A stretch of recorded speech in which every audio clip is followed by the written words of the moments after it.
Hey man, what's up? How's it going? Happy birthday. Hey, thanks. I appreciate it. I'm a little older now. That's pretty cool. Has the age set in yet? Yeah, a little bit. The grays are coming through? A little bit. Okay. So like the you know what really set in the age? Uh-huh. What set in the age was handing my infant to grandma. Yeah. What set in That's the moment. So, I'm moving and I'm not doing it on purpose. Your knee is hitting the button. Your knee's hitting the button. That's the lounge button. I don't know this. So I think the funniest thing about sitting down on your setup, man, is that it's so built for you that I'm like a tiny gremlin. I'm sitting with my feet crossed. You're doing the knee thing. Yeah. Because my fucking legs are too short. They would just look. They're dangling. They're just dangling the legs on the floor. The legs are in fact dangling. So credit Yes. where credit is due. I'm here today because Paige said that for my birthday, I should be coming out here and see my family and Wooly, and that the baby should get to meet everybody, which he is currently doing. Yeah. And it was a great idea. And thanks, Paige. Thank you for my birthday present. I really appreciate it. There you go. As a treat. Like I said, you can drop one reason rapper on the ground. I'm not gonna do that. I'm a mature adult now. But yeah, no. Yo, guys, that's a baby, Isn't it? Isn't he? what a dude! Oh my god, Isn't it weird? It's crazy, like ridiculous. Just the cutest orb of just happy, so chill. So just positive and chill and like loving it. So one of the things that we were afraid of, because we took a plane over from Vancouver, right? So the baby was on a plane for 5 hours, and we had to get up early in the morning and travel to the airport and do that whole thing. So he had a really long day, and we had this, like, we're sweating because we know in our heart that our baby boy is a chill, relaxed, good guy.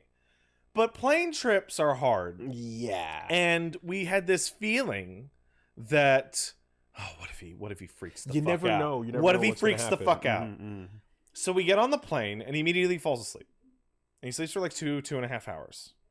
And then he wakes up with a jolt, and starts squealing and jumping up and down and waving his arms. And being so cute that the flight attendant wants to hold him. Wow. And people in the row next to us are like making eyes at him. And I send you a photo as we're landing of me holding the guy. And he's got this big goddamn grin. And part of that is I sent that to my dad first. Yeah. Because like, Dad, I'm home. I brought the baby. But the other one is that I wanted to send that to you for proof that the baby is being chill as fuck on this airplane. Yeah.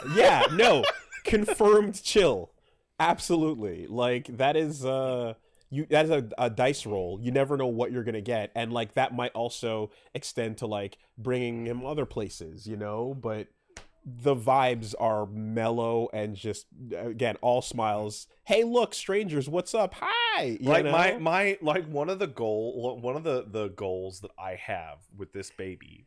With the baby. Okay. Yeah, no, that cracks me up really bad whenever we go with the baby somewhere is to cause fights. Because there was a couple to our direct left on the plane, and it was a young man and a young woman. And young woman was making eyes at the baby and like just fussing on the baby. Oh, he's so cute. Hi. And the dude sitting next to her didn't give a shit. Okay. And he's just being this little angel. Yeah. This amazing, perfect cherub. And I'm like, there's a fight that's going to fucking happen in like 2 hours on a drive somewhere. About, wasn't that baby just the cutest? Yeah, it was fine. Right? Yeah, I don't know nothing. Yeah, no, it just... That's how it starts. Yeah. Oh. Absolutely. Yeah. Hey, what's up? Oh, traveling with a baby is apparently easy when you have a really good baby. I'm sorry to those of you who have had to travel with less good babies. Paige told me that I don't have to talk shit about other babies to make my baby feel great. You don't have but to. It fucking rules. It's so much fun. It's so great.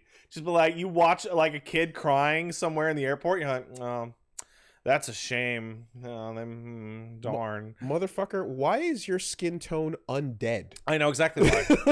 I know exactly why, like, Wooly. I'm trying. I know exactly why. Why? So I remember you and Paige had a conversation about God. this like 6 years ago. I'm trying. Where you were just starting to set up your home streaming setup.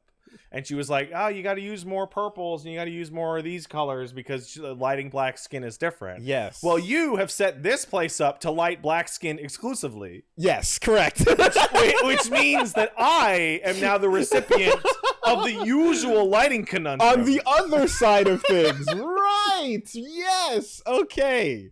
Yeah, this house has been tuned for black skin.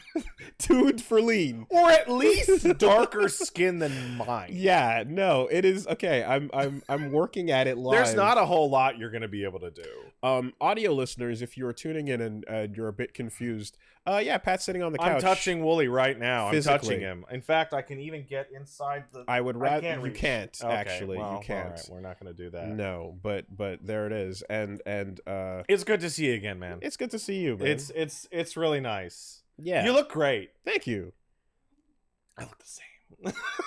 But I got this cute baby you now. look like a dad, Isn't bro. it weird? I didn't change. Okay, no, but actually, Yeah. your arms are jacked. Dude, the baby's heavy. Because baby's like you're- 20 pounds. You're doing like deadlifts and overhead and curls and all that in form of baby. Yeah, because constantly. we came in and baby started to get a little fussy, just a little bit.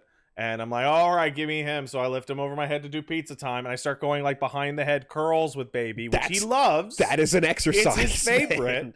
Yeah, no. It's a curse that I've placed on myself because I was doing that at like I'm a new dad. And so I want to do stupid shit with the baby. I want to do like cool shit, like, throw the baby and cool shit. And Paige is like, don't fucking throw the baby. Yeah, So fair. Mm-hmm. Then you see the day. You see the day that the baby's neck muscle kicks in and the baby can manifest his neck muscles. Hold his head up. And you're like, okay, now we can spin the child. Right. Now we can hold the child straight up. Mm-hmm. And as every day he gets stronger, now we can do more stupid shit. But all that stupid shit becomes his favorite shit. Yeah. And all his favorite shit is stuff that I'm like having more and more trouble doing every single day unless my arms get big. But now he needs it more and more, so you gotta get that Goron build. Yeah, exactly. So as people have pointed out in the live chat, you can probably hear the tiny man downstairs right now. Doing He's it. hanging out with Paige and Punch Mom right now. Little guy. Being a cute little guy. Mm-hmm. So apologies if he's just the cutest guy in the world and makes you want to get your girlfriend pregnant. I mean, that, like the stated goal. Yeah. Yeah. No, man. It's a wild one. I feel like the. Well, anyway, there's thoughts on that. Yeah. That'll come eventually. So I was so meeting you is incredible, Wooly. Like I'm glad to see you again. I'm glad to see Punch Mom again. Giving the baby to my dad and my mom that's A+. That's like, oh, because my mom was like trying not to ugly cry. Mm-hmm. So that, like, I feel as if that is a like life checkmark moment is completing, right? A circle of life type thing is actually occurring where you're like, here is what we are all trying to do here on this planet. I got to hang out with my nephew for the first time in a couple of years, and my nephew wanted to hang out with the baby, which is great because he's 12. And 12 is a weird age where you're all weird and gangly, and you're not super excited to hang out with babies. New smells and weird sounds. But he was chilling. He wanted to chill with my baby. Okay. And I got to see my parents' horribly deformed little dog that I didn't know they let get that fat. Oh, okay. Although, to be fair, there's... It's so fucking... So, here's the thing, though. Like, there's 12 as we remember it. Yeah. And now there's TikTok 12. Yeah. And TikTok 12 is like a little more attention everywhere, a little more, like I literally, we were talking to someone who like was a teacher that was like basically talking about how like attention spans kids these days, but like actually like they're fucking crazy. It's wild how like the if you can't teach with a little Minecraft or Roblox clip above your head and some soap being cut at the bottom. So then like, what are you even trying? I'll give props to my sister. It doesn't look like she has allowed the iPads to annihilate my nephew's brain. Cool. Because like he hung out with the family, and then at one point when we're talking about all our boring old people shit, he like just went to a different room to chill on his phone, and then he came back after like 20 minutes. Okay. To like rejoin and like chat. Oh, okay. And I'm like, this is better than I was doing when I was his age. Yeah, okay. But the other thing, and you didn't drop a look who decided to come out of their cave. Oh fuck that! No, because like you look around, you're like, oh, where's the nephew? And my mom's like, I don't know. He probably went to be by himself somewhere. You leave him alone. And like the whole family's like, yeah, leave him alone. And it's like, oh, that's great. Because my grandparents didn't do that shit. My grandparents were like, you bring Patrick out here. You gotta be with the family. Came all this way. I was like, oh my god, it's the fucking worst. But here's the kicker. I was so me and Paige were so fucking stoked. There's a kid's on his phone playing a phone game. And we're like, hey kid, what are you into? What do you like to play? And he's like, oh, I'm this and this and this. It's like, so I'm really into Spooky's House of Jump Scares. Hey. And Paige just go, oh yeah, no, we know Sheena. Yeah. He's like, what? Oh yeah, no, just a friend of ours. Absolutely. He's like, what? Really? That's awesome. And like all of a sudden the whole dynamic of talking to the nephew just fucking inverts. Yes.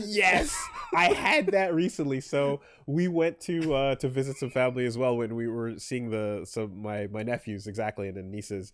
And like, yeah, nephew is about like maybe 11 or so. You got to be 11 or at least at this point. Okay, so pretty much the same as what around I'm the same about. Exactly. And like really smart kid, always fun and like lots of good chats and stuff. But like I remember just every time we'd see him, it'd be a little bit more like he'd come over and at first he was into Roblox and then he's like, so I've been getting into Dragon Ball, and I was like, yeah, okay, of course you are. And like his friends are kind of doing it as well, and like they're getting like he's in the form of just kind of like YouTube clips and like sort of just like moments on that's how we all got into Dragon Ball. But that's what and so like the most recent hangout there was like and then of course like he'd be like, oh, you're like YouTube, he wants to do YouTube as well, of course. He does. That's the new astronaut. And then you give them the speech about don't let the kid do it. But like so then went over to their place and he was like, yeah, so me and my friends actually we started working on like our own manga. Okay. And then like I started drawing and stuff and everything, and I was like, oh, that's pretty cool. Actually, back in my day, I did too. And like here's a couple pages of what I used to work on. Here's the robot I drew, and he kind of went like, oh shit, oh, like you are doing all the things that I wanted to do already, and then like a bit later, like he was kind of like sword fighting and then playing around or whatever and like doing it because it's just katas and stuff. Yeah.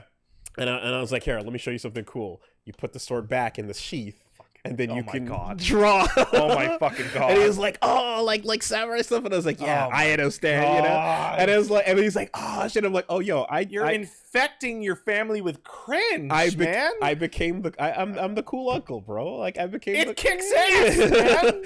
It's like legitimately like, okay.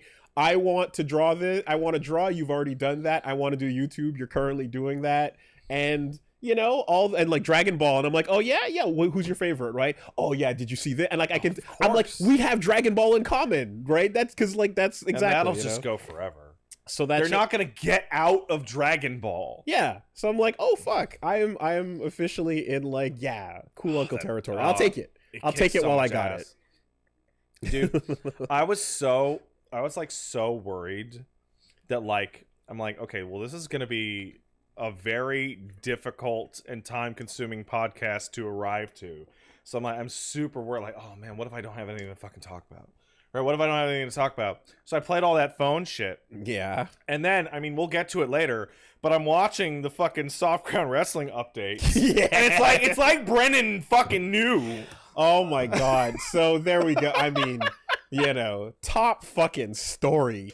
And and just shout outs, both Brennan and Mansoor getting ahead of the curb, getting on a fucking plane, flying to Uganda, and they jumped in to stomp out Lord White in Soft Ground Wrestling. Incredible. It's all everyone's talking about in wrestling right now. It's great. They took like Lord White is one of the all-time best gimmicks ever, but it's a gimmick that is like locked to Uganda and a couple surrounding countries, right? It has to be a white guy in a black, formerly British colonial colonized outpost. It has to be these specific things. So it's kind of locked to Uganda, but it's so incredible. And Brennan and Mansoor are like, no, by going there ourselves from America, we can just export this emotional context to the rest of the world. Exactly. Like, we like America first. Fuck the British. Get out of that shit, and then bring in the M pose as well. What was sick too was watching. So yeah, for those of you who haven't seen it, Maximum Male Models, are in Uganda with the soft ground wrestling crew, and they're doing it. And like, what was dope is like beyond the couple promos they shot where Brennan does the shh and then ooh gets the chest slap off and stuff. They show like on the Twitter as well that like they had to dig up the ground and like actually earn the right to oh really to use the ring. Yeah, so there's some pictures of the two of them like actually digging in the ground and like creating the ring. Oh, and, that's like, fantastic. You know what I mean? Like you have to earn it basically, but before you can jump in there and start doing moves. Yeah. So they're in there doing that. And they're also doing like a fundraiser as well, which we should shout out. So the Orphans of Soft Ground Wrestling they're selling fundraising merch that you can check out. There's a link in the description I'll put, but yeah, like everyone is basically like everyone that's a part of the crew. They're all orphans, and getting into wrestling is I did not know that. Oh yeah, I did that. That is a kind of a massive detail that I missed. Yes, no. So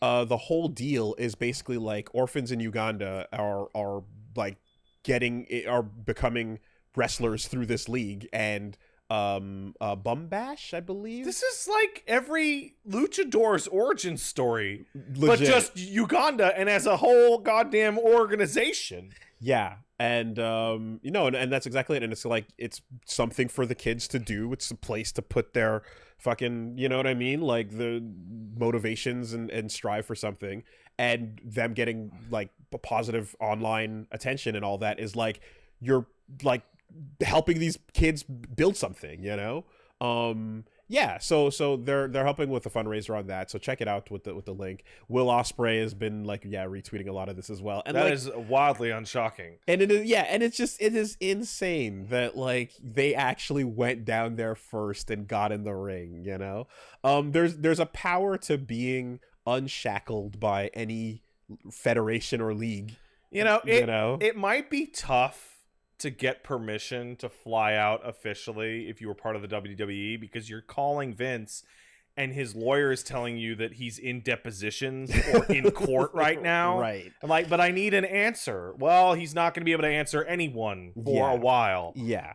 And, and obviously, like, the big story is how, like, insane the WrestleMania sequence was with, like, all the strikers that were coming back, and everything. But the fact that like these guys are just independently able to go out there and then do like, and anywhere else for that matter is awesome, because after, when he was on the other day, you're kind of like, is it like, what is the plan to kind of just like get into another like kind of contract, or like what is the eventual goal here? And it seems like they're just able to be free agents jumping from league to league, and they are their own brand. They have the full-on marketing thing going, and they can appear anywhere. It's not untethered. The usual expectation that I would have when a wrestler would say that they're part of the indies is that they are trapped on the high school gym circuit. Right, fighting Drugs Bunny and fucking Super Dragon and whatnot,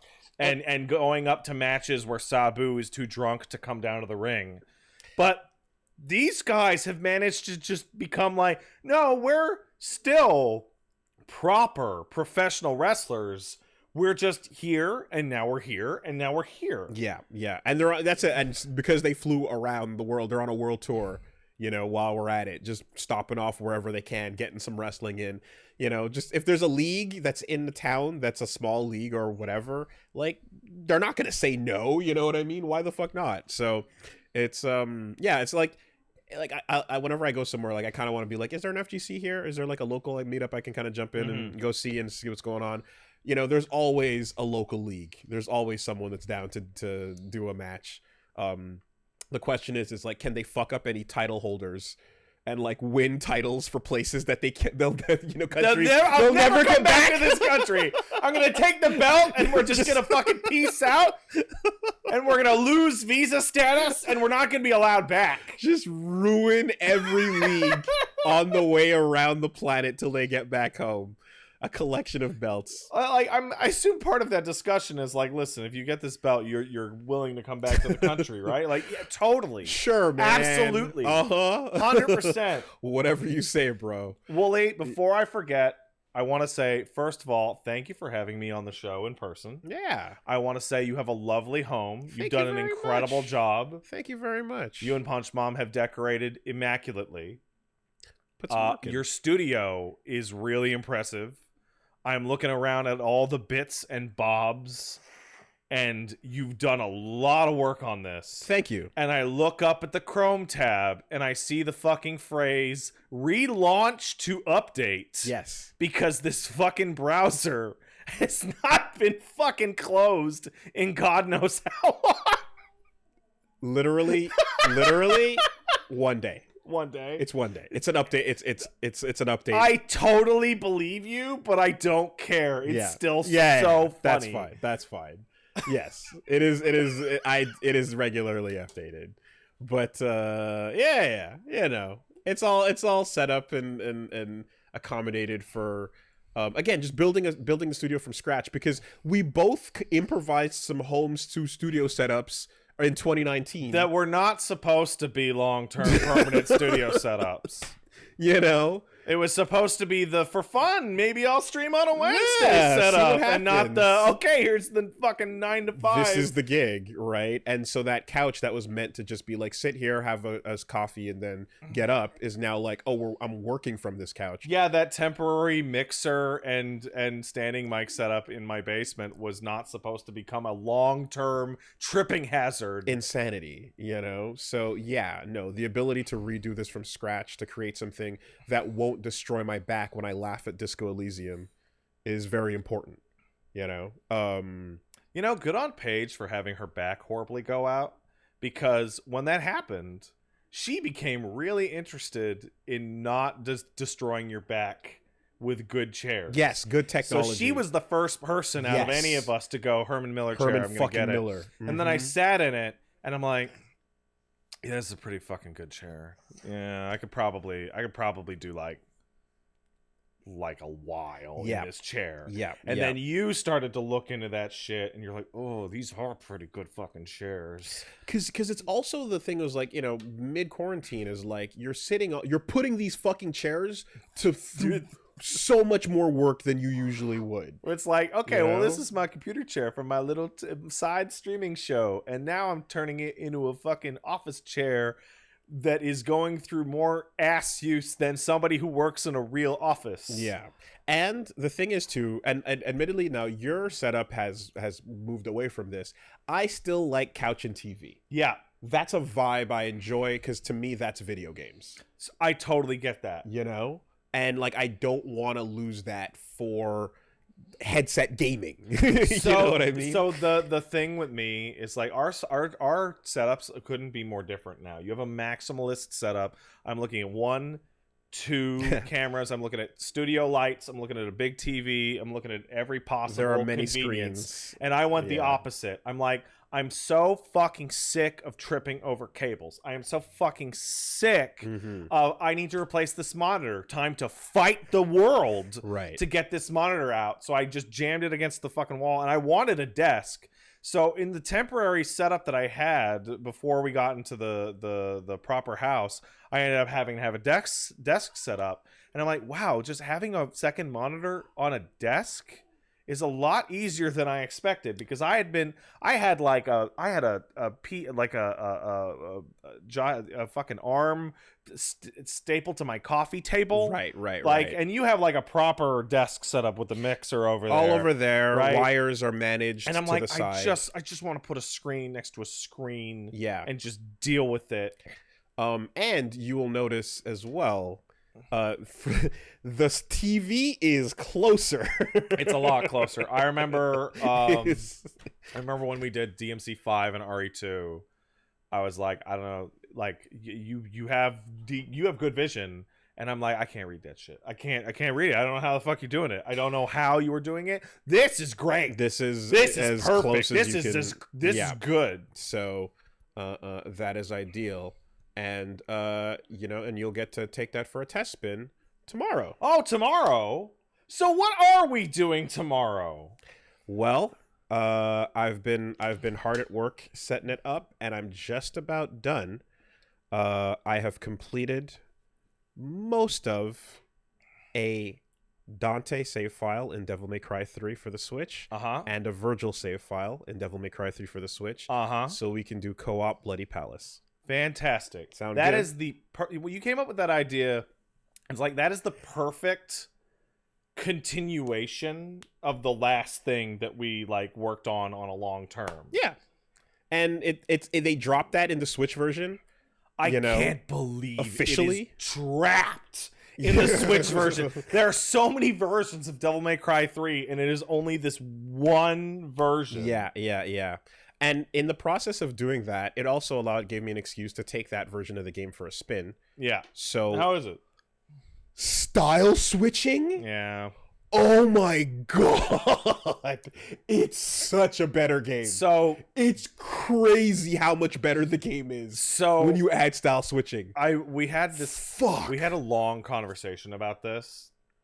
When Paige, me and Paige were doing the Paige May Cry series, right? And we had to stop it because Baby was attacking her joints. He was stealing her calcium, which meant her shit was swelling up, and it was just becoming like a problem. So that got put on hiatus for a while. Yeah. And there was a huge like discussion, like, should we go through DMC3 HD or should we go through the Switch version? And we made the decision to end up going for HD, which is based off the original instead of the Switch version. Right. Because for you and me, throwing style switching into Devil May Cry 3, let's fucking go. But for somebody who's stepping foot into Devil May Cry 3 for the first time, maybe that might be a little extreme. Okay. It is a more linear experience as it was intended from the jump, but I mean, I can't see it anymore. It's too far beyond. Like, there's no looking back. Like, that freedom, and then in addition to that, there's the so you have your weapon switching. Yeah. But you have the quick switch weapon wheel. So you tap. I didn't even know about this. Okay, so you have your style switching on the D-pad. Yeah. And then you can tap R2 and L2 to cycle. Yeah. But if you hold and then flick the stick in the direction of the weapon wheel that pops up, you get right to the weapon you're looking for. So they should put that in fucking DMC5. It's better. Because, like, when I was playing Dante in DMC5, it's like, I'm one of the people that, like, I put every single gun and weapon on him. I want all of them. Yep. If I'm going to play a character that has, like, fucking 5 weapons and 5 guns, I want them all. But, like, sometimes you're like, click, click, click, click, click to get to the one you want. Exactly. And you count the clicks, And so we were talking about this back when, and this is exactly when I remember we were talking about, like, shit that, like, Hitchhiker was trying to mod in and fix. Just bullshit in. And, like, you can legitimately just hold it, and, like, Nevin is at 6 o'clock. Or 7 o'clock. So just hold it and go straight to it, and you just grab it, and it's like that. I can't look back. It's so much fucking better. Can we just get this version of the game onto? It's weird. It's weird. Like, I understand that they wanted to have, like, the Switch version be special and have, like, special shit, but, like, now I'm just like, why can't the other versions have that special shit? That stuff's great. Dude, when you walk up to, like, a weapon combo adjudicator, and it's like, you need a special light of the moon, and it's like, oh yeah, it's right there. You didn't have to pick it. Everything's right there. You can solve them all right off the bat, Also, like a style adjudicator with style switching means like those things are jokes, right? Oh yeah, you can Like there's nothing that can stop you. So no, that is awesome that was added just on the base level. But yeah, the other thing, but it's stupid. But again, and we'll look at it more. But like for the co-op Bloody Palace, you have to load up 2 separate save files for each character, and that's what it. That grabs. sounds weird. So yeah, effectively, like do a full run and then do another full one, and then if you want to not be baseline, no moves, nothing cool. So yeah, that's a part of what I spent my week doing, and will continue to as well. That's tomorrow. That's Tuesday, April 23rd. That is in fact tomorrow. Yes, and the schedule will get posted for that.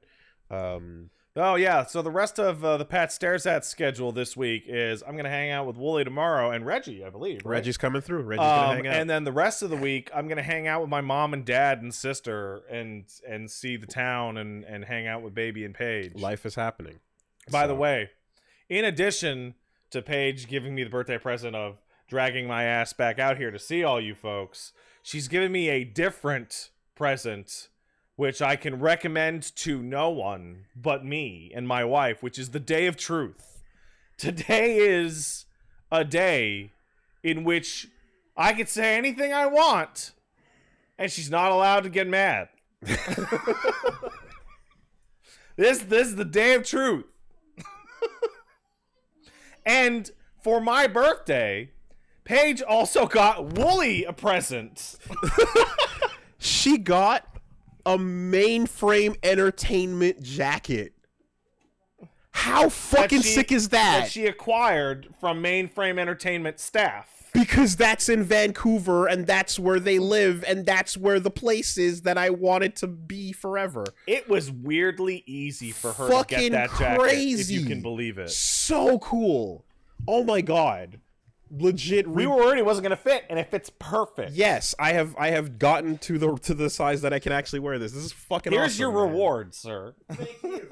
Yes. Oh god. Nah, man, that is rad as shit. So incredible fucking yeah. Thank you, sweetheart. Thank you. Yeah. Good acoustics. You should marry that girl. I should marry that girl. That's it. Now that we have the baby, I guess I better get on it. Oh shit. Nah, fuck it. All right. It left me. Okay. If you could actually believe it, despite my energetic demeanor, getting over here was actually like fairly tiring. You're doing a good job faking it. Thank you. Yeah. That's also, actually, caffeine is my friend. That's not bad. I tell you what, man, coming back to Montreal is like such an experience because the first person we ran into tried to fuck us over. Right. It was this fantastic experience where we rented a car because we want to go around places. And they're like, oh, we'll send an Uber to pick you up at the airport. I'm like, oh, that's really nice. And then the Uber shows up. And there's no fucking car seat in the Uber. Are you fucking serious? Okay. Okay, great. That's super. All right. So, okay, we'll just make do. Then we get to the car rental place. And we're like, hey, great. And the guy's like really pleasant and nice. And then, as I don't have my license, Paige puts up her license for the registration. And he's like, okay, sir, let's go check out the car. And I'm like, I don't know anything about fucking cars. My wife's the driver. She's the adult. Mm-hmm. And he's like, and I'm like holding the baby and I have the diaper bag and I'm clearly mom in this situation. And she's just like fucking incredulous. Like, okay. And then they go out and he's like, you mark down the minor dings that's on the car. Yeah. And Paige has to go, you missed that. You missed that. You missed that one. You missed that scratch. And then last but not least, he's like, okay, you're good to go. And we're like, where's the car seat that we ordered? It's like, car seat? I'm like, I'm holding a 9-month-old infant in my arms. I'm like, the car seat. And he brings out what are obviously expired, non-functional car seats. Which I did not know. Yeah, car seats expired. A thing? They're like bicycle helmets. Yeah. And so like it's so fucking late. It's like 11 p.m. at night, and we're just like, fuck it. And like when we went and hung out with my mom and dad, we rented a car seat from a different lady who helped us and was very nice. But just like, wow, right away. Like, welcome home, Pat. Here you go. Ooh, great. Wonderful. Yeah. I mean, again, I feel there certainly is a big takeaway, which everyone is freaking out about, which things can expire. Yeah. Car seats expire. Did not know. And if you get into even a minor collision of any kind, like even a fender bender, your car seat is invalid. Insurance. Oh my God. Yeah, that's like the first thing. The first thing they're going to look at. My legs are too small, Wooly. Well, okay.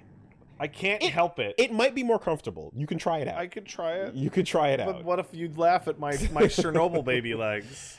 That's fine. Here, let's did it. Can we get a wide on that? Oh, no, okay, that'll do. Yeah, you're good. You're fine. Anyway, no,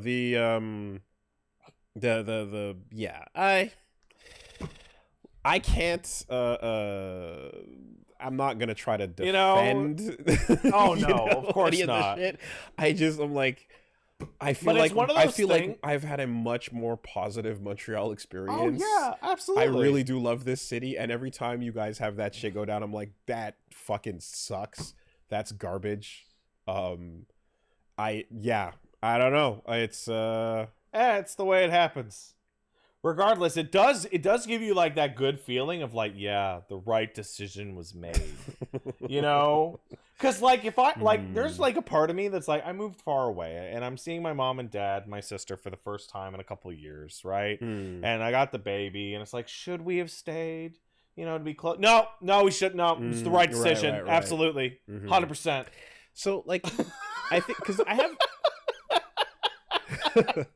So you kind of talked about like those moments of like, you know, with sort of getting settled in, and just the vibe of like, you know, the neighbor pie and the the little exchange. We're building our village, man. Corner like table shop things and all that. And yeah, that's a real cozy ass vibe that is like, makes you feel really good about where you are and the people around you. And like a friend of ours is just texting me right now. She's taking care of Elmo. Sick. Because Elmo's 15. He's old as fuck. And it's like, how's Elmo? He barfed on the floor, but he's happy otherwise. Great. So, like, this doesn't... I know this is not a universal, but, like, for me and for Punch Mom, and, like I have these moments where when I'm going out to, like, a like festival in the city, you know, when there's a cool thing where they lock down a road and it just becomes a nice like promenade. There's like a bunch of things like booths set up and people are just out and about doing stuff and chilling, and there's like art on the sidewalk and on the streets, and when all that culture shit is going down, I fucking love it, man. See that's the biggest difference between you and me, is that I'm like, oh, that's cool, who gives a shit? Yeah, I love it, you know. And then the same thing for some of the nightlife as well and all that shit. Like there's stuff that like I legitimately and like I have a really like good time with it. I'm like, yeah, I love this, and this is pretty unique, you know. But if it doesn't at all fucking apply, for me, like my fucking ultimate day is like I wake up early and take the baby so Paige can sleep in, and I'm like, hey little baby, do you want to watch Fallout? And baby goes, yay! And then I'm just gonna chill in my pajamas with my tiny version of myself and watch the end of Fallout. So no, that's kind of an element of it too, where like when I'm looking at like the bullet point list of things that like I love about this city, they do not apply to you and the things that you enjoy, you know. So did you finish Fallout then? I did finish Fallout. Okay. It fucking kicks ass. It's fantastic. Finishes strong. Oh yeah, it finishes really strong. And what's surprising is that I finish it and I go, wow, I'm excited for season 2. And then like a week later, they announced season 2, and I'm like, that ends with like a fucking end of part 1 like text message on the screen. I can't believe they ended that show in the way that they did without confirmation that they were going to make a second one. Because they announced that immediately just earlier this week. And I guess it's one of those things where if they just kind of look at, I suppose, just like look at the stream numbers and the amount of people talking about it, you can just be like, re-up that shit immediately. Oh, yeah. right? It's Okay. it's really fascinating because when it was coming out, I saw that there was, I'm gonna call it, the grognard groups were just going like, it's shit's on the canon, the timeline, and it's making games non-canon, that kind of fucking attitude. And I watched it and I finished it and I'm like, these are the complaints of people who didn't pay attention. Okay. Like, it doesn't contradict anything. Okay. It absolutely, like, it was made by like freaks who are obsessed with detail. Yeah. And who like did everything they could possibly, like, just fill this in right here. And just, where can we put it? We can put it here. Okay. And like just oh, we got to work around this. We got to work around this. We got to work around this. And then they do. So when a show like Last of Us comes out and it's really good, but it's also more or less it's shackled to the source material. Well, it is a direct adaptation. Exactly. And then, but then they change things. You know, like obviously, oh, I'm not a big fan of how they did this. I'm not a big like for Last of Us. I was actually really bummed out because like my favorite moment in the game is when the guy pretends to be injured, and Joel goes to run him over. Right. And he goes, oh, he's not even hurt. Yeah. Right? Yeah. And they just took that whole scene out, and it's like, oh, that kind of says a lot about his the state character. of the But I bring that up to say, so with this, they're doing their own thing that it takes place afterwards and such. But like, I see like some people are going like, yo, New Vegas and stuff. And it's like, is there a thing where you're like, this is its own story, but if season 2 comes around, here's a long laundry list of things we didn't see from the other games that we expect to pop up in some way? Well, I gotta talk. Okay, we're gonna talk very minor spoilers about the season 2 of Fallout, the TV show. Okay, minor spoilers. The Fallout TV show season 2 is going to be called Fallout Season 2 New Vegas. Oh, legitimately. Okay, for reals. Okay, yeah, all right, never mind. Yeah. Okay. Like it's that's the stinger. Gotcha. Okay. Because someone was saying... And they have little bits and pieces, and they have like somewhat familiar locations. They have there's at least one directly continuing character. But everything is just kind of fucking threading the needle of plausibility. Interesting. Okay. It was, aside from tone and general setting, they actually like held back pretty strongly on like, hey, this fucking guy or this monster? Like they made like a new, I don't know if gulpers are from like 4 or something. There's like a new scary radiated monster that gets a lot of play that I don't personally remember. Okay. And yeah, they just do a lot of good new shit with it. It really, it's from 76? No shit, I don't remember it. But 76 references. Yeah. Like the show is written as if it was a new game. Okay. Yeah, like it is direct sequel. Yeah. And there's plot revelations that some people are, well, but that wasn't in the games. Like, no, it wasn't in the games. It's in the TV show. It's also sick, though, when something like that has no ties to any... Like, nobody knows what's coming, right? Yeah. It can be anything, fans and new people alike, right? So, nice. Okay. And it's stellar. It's fantastic. I don't have the most free time in the world now that I have Tiny Baby Man, and I just blew through it. I just decided to spend every second that I had available over the course of a week and just go bam, bam, bam, bam, bam, bam, bam. The episode lengths are like insane. They're ridiculous and they're not true. Like you mentioned, there was 20 minutes of credits continues. Or whatever. It's like the episodes are not an hour or an hour and 14 minutes long. They're 45 minutes long. Okay, they're regular ass hour length plus commercial television program length. Yeah, that's why I mentioned it last time, but that's why I appreciate that X-Men is like a hard 30 minutes.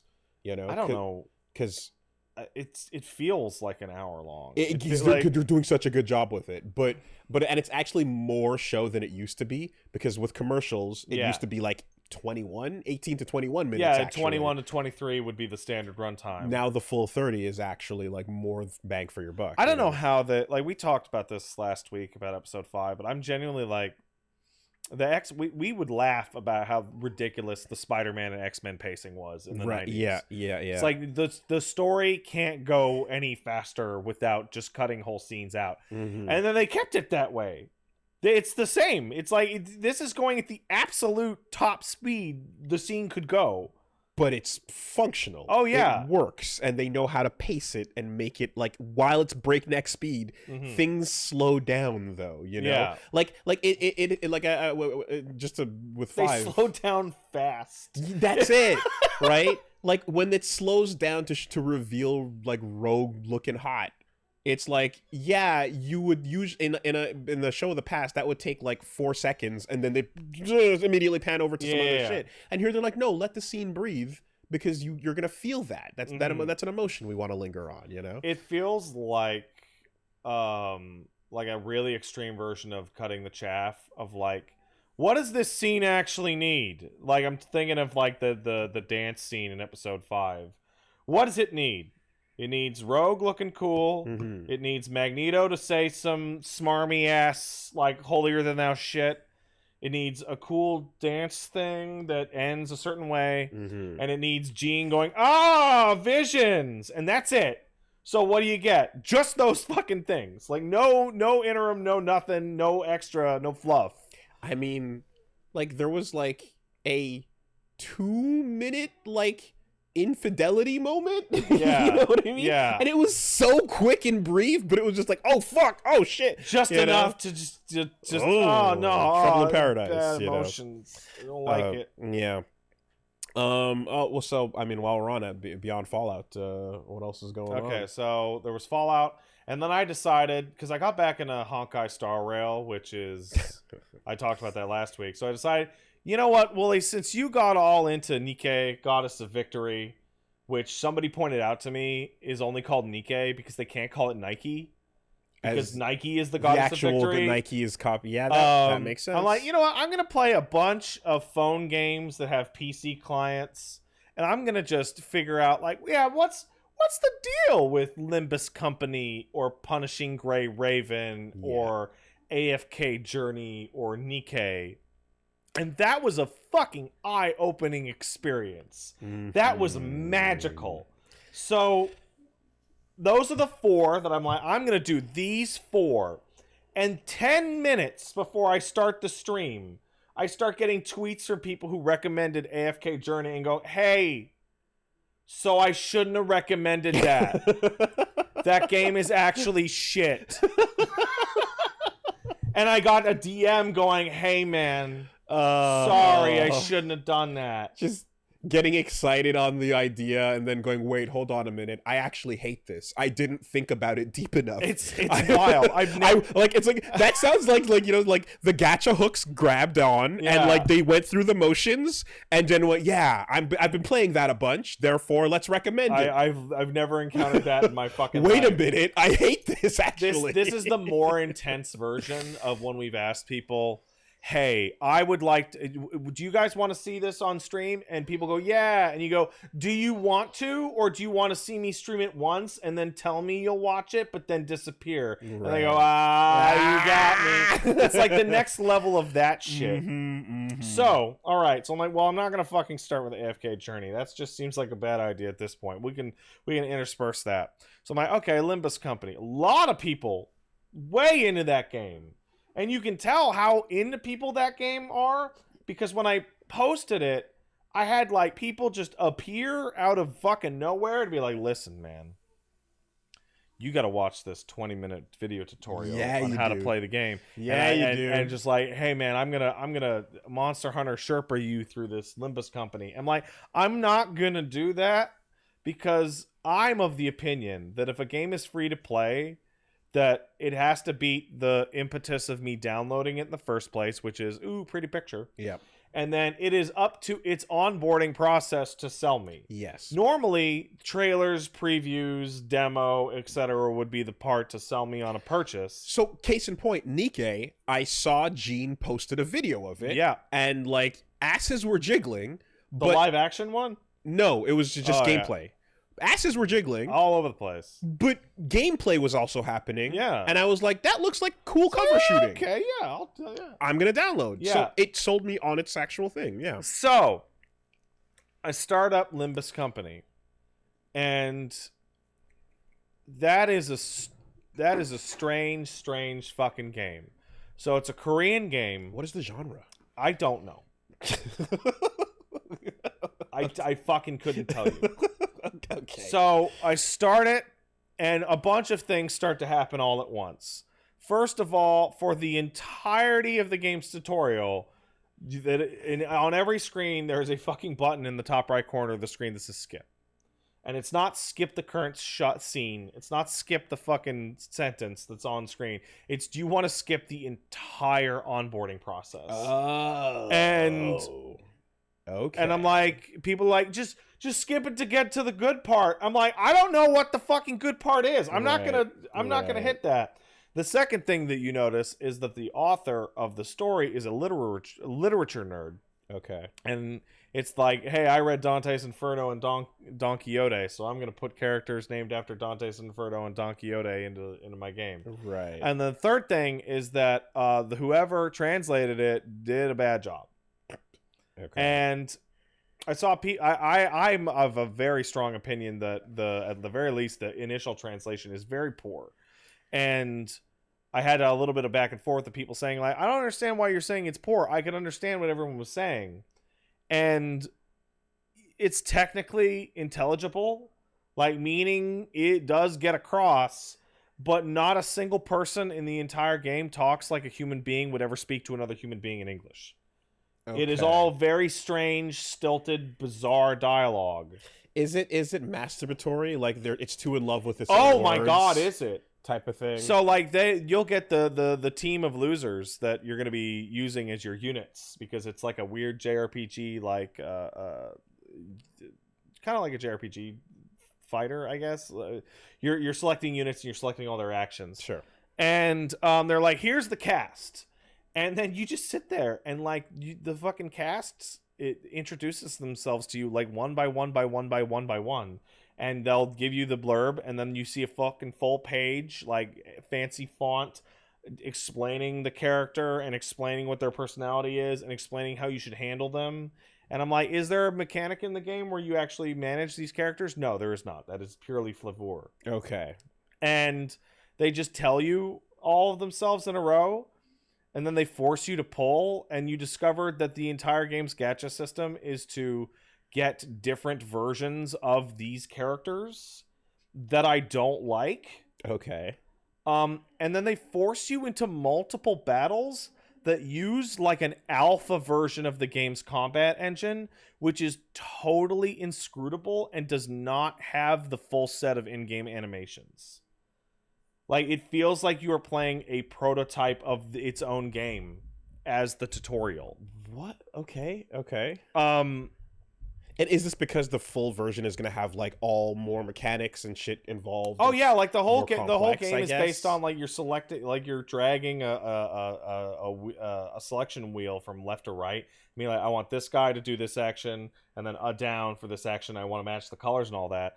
But then there's a coin flip coin flip mechanic. Okay. That isn't in the fucking tutorial, but it's like the game's main mechanic, and the tutorial dialogue is translated by like a weirdo that I don't understand. Like, I got through 2-point-something hours. Okay. And went, I don't understand a single thing about this. The story is written and translated, like, it's translated poorly. There's no desire for me to ever roll on this. The combat either seems insanely complex or automated. One or the other. I can't tell which one it is. It is like one of the worst first impressions I have ever had Oh for my any game. God. And it's a game that is like living and dying off its first impression to get me to keep playing. Yeah, like you have to kind of fall in love with either the gameplay system or the characters to bother putting, because that's all there is. That's all these things have. Yeah. It's one or the other, right? And like I had this moment where I'm like, okay, here's your mandatory gacha roll, which is part of the onboarding for all these. And it's like, you got the ninja version of the redhead. And I'm like, I don't like her. I dislike her. Great. That's super. And I actually got to see, like, when I switched that character's archetype from one to the other, I'm like, oh wow. Every year they updated every new version of a character has better animations than the last one, Right. but then they never went back to change any of the older originals. ones. So like the start of the game is like by far the shittiest, ugliest part. Man. And it's crazy. It's crazy. And I was like, this is one of the worst onboarding I've ever played. But I know that there's something there because the freakazoids in my chat and in my Discord messages and my Twitter DMs that were like, I love this game so much, it's my favorite game. Get past this point. They're like, yeah, no, that part is terrible. It's not unfair for you to shit all over it, but it is really good later though. And I'm like, I believe that. I'm just kind of shocked that they never went back and like cleaned that up. If I was hitting the point of like mental checkout on the onboarding, I would definitely just skip to see what the full thing looked like, to just be like, what is it that's grabbing people? Yeah. You know? The problem there is that like when you look at Limbus Company, it is incomprehensible. Like you're selecting, you're like doing like Bejeweled match 3, but it's all different attacks, and there's coins flipping, and the coin values are playing against each other. And like I said, it's like it's either completely automated or it's insanely complex. Okay. And I think the answer is that it is both. There's puzzle games happening inside of the RPG combat. It might be both. Okay. I don't know. Yeah. I'll take that opportunity to also say that with automated combat and the auto button, I have heard loud and clear. Oh, we'll get there. We'll get there. We'll get there. We'll get to the goon button. Yes. We will get there. Yes. The automatic play button is in every gacha game. Every single one. And it's to help you get through it without playing every single one. When it's too monotonous. It's not about the goon button. It might be. It's a no. It's no. Does Wooly know it's not about the goon button? It's not about he the might goon know button. it. It is about the I need to get my results, but I don't actually want to play this game. That sounds like gooning to me. Oh, mental gooning. Yeah, mental gooning. Yeah. Yes. Got it. Yeah. So, okay. All right, got it. So I'm like, okay, Limbus Company, you had your shot. I gave you way longer than I thought I was going to give you. So let's move on to AFK Journey, a game that people shit on right before I started. I'm like, all right, let's load it up. Wow, really pretty graphics. And it has a fucking JoJo tie-in this week. It does? Which one? So just this week, like we're talking because Nikkei has the fucking Titanfall that just dropped in it, and it's like that makes perfect sense. You seen that shit? It's like yeah. And then I was like, what the fuck is this thing? And they just showed off a Path to Nowhere cross JoJo's Bizarre Adventure Stone Ocean thing. So Jolene, Weather Report, and FF are gonna be inside of which one is this? Path to Nowhere. Okay. So there is a mobile game tie-in that has JoJo shit going down. Well, there you go. And it's like, yeah, get in, loser. That's how, but then you look at the gameplay, it's like, and it's a fucking grid with. Yeah, I will say, Limbus Company definitely exemplifies like it's a visual novel that happens to have a game in it, because the visual novel parts, like I'm not big on the style, but it's like very competently like pretty looking, like Korean style, like drawn visual novel. Okay. And then you get into the gameplay and it looks like a fucking was the one with the DS game. And the characters have like singular frames of animation. You're like, oh my fucking god, Jesus Lord, right? And so that made a really big difference when I load up AFK Journey, because AFK Journey, very beautiful. Very beautiful game, really stylish, good animations. And then we start, and this is when I immediately start to give Limbus Company some props, and it's some props that I didn't think a game could get. So I load up AFK Journey, and the AFK Journey throws you into the fucking game so fast that I'm like, can I please full screen this? No, fuck off. Because they just took the fucking phone app and fucking direct ported it on your PC. So the options menu is inside the in-game settings after the game's intro and tutorial. And it's stuck with the resolution. Yeah. So I decided, listen, if games are going to fucking do this to me, I could use display capture and like cut it out all nice. But no, fuck it. I'm going to show it inside an ugly border. Yeah. And I play AFK Journey and I'm like, oh, I'm a wizard and I'm going to do all this shit. And I'm like, what do I do? Okay, I move from here to here. Okay, I got an item. And a screen showed up and said I leveled up. And I did a fight. And then I clicked on the guy. And then it completely auto-battled for me. There's absolutely no version of any in control, anything at all. And then a fancy cutscene started playing. And I got about 10 minutes in.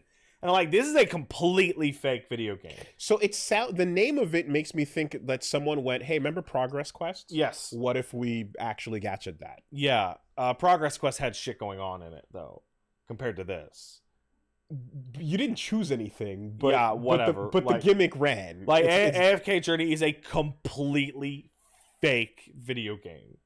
You might as well be watching flashing lights and going and clapping for pretty colors. Okay, it is crazy. Okay, it is the fakest fucking shit. And the fact that I'm sitting there going like, wow, being able to choose my in-game options before the game started. Wow, Limbus Company. Didn't think I was going to give you props for that. Right. But I am. Good for you. Wow, amazing. So I remember Progress Quest, and I enjoyed Progress Quest because it ran in the background while I was at work. See, that's nice. And then I would check in on it every once in a while and be like, oh, what the fuck's going on over here? Oh, that's fun. Yeah. I did this and I collected that. That's okay, cool. And then you just ignore it. Mm-hmm. For anyone who doesn't know, Progress Quest is literally, it's a fake game that just plays itself. And then as a bar goes up, you level up and things start happening. But it's just a joke. And then that got taken seriously and turned into this. Then. Yeah.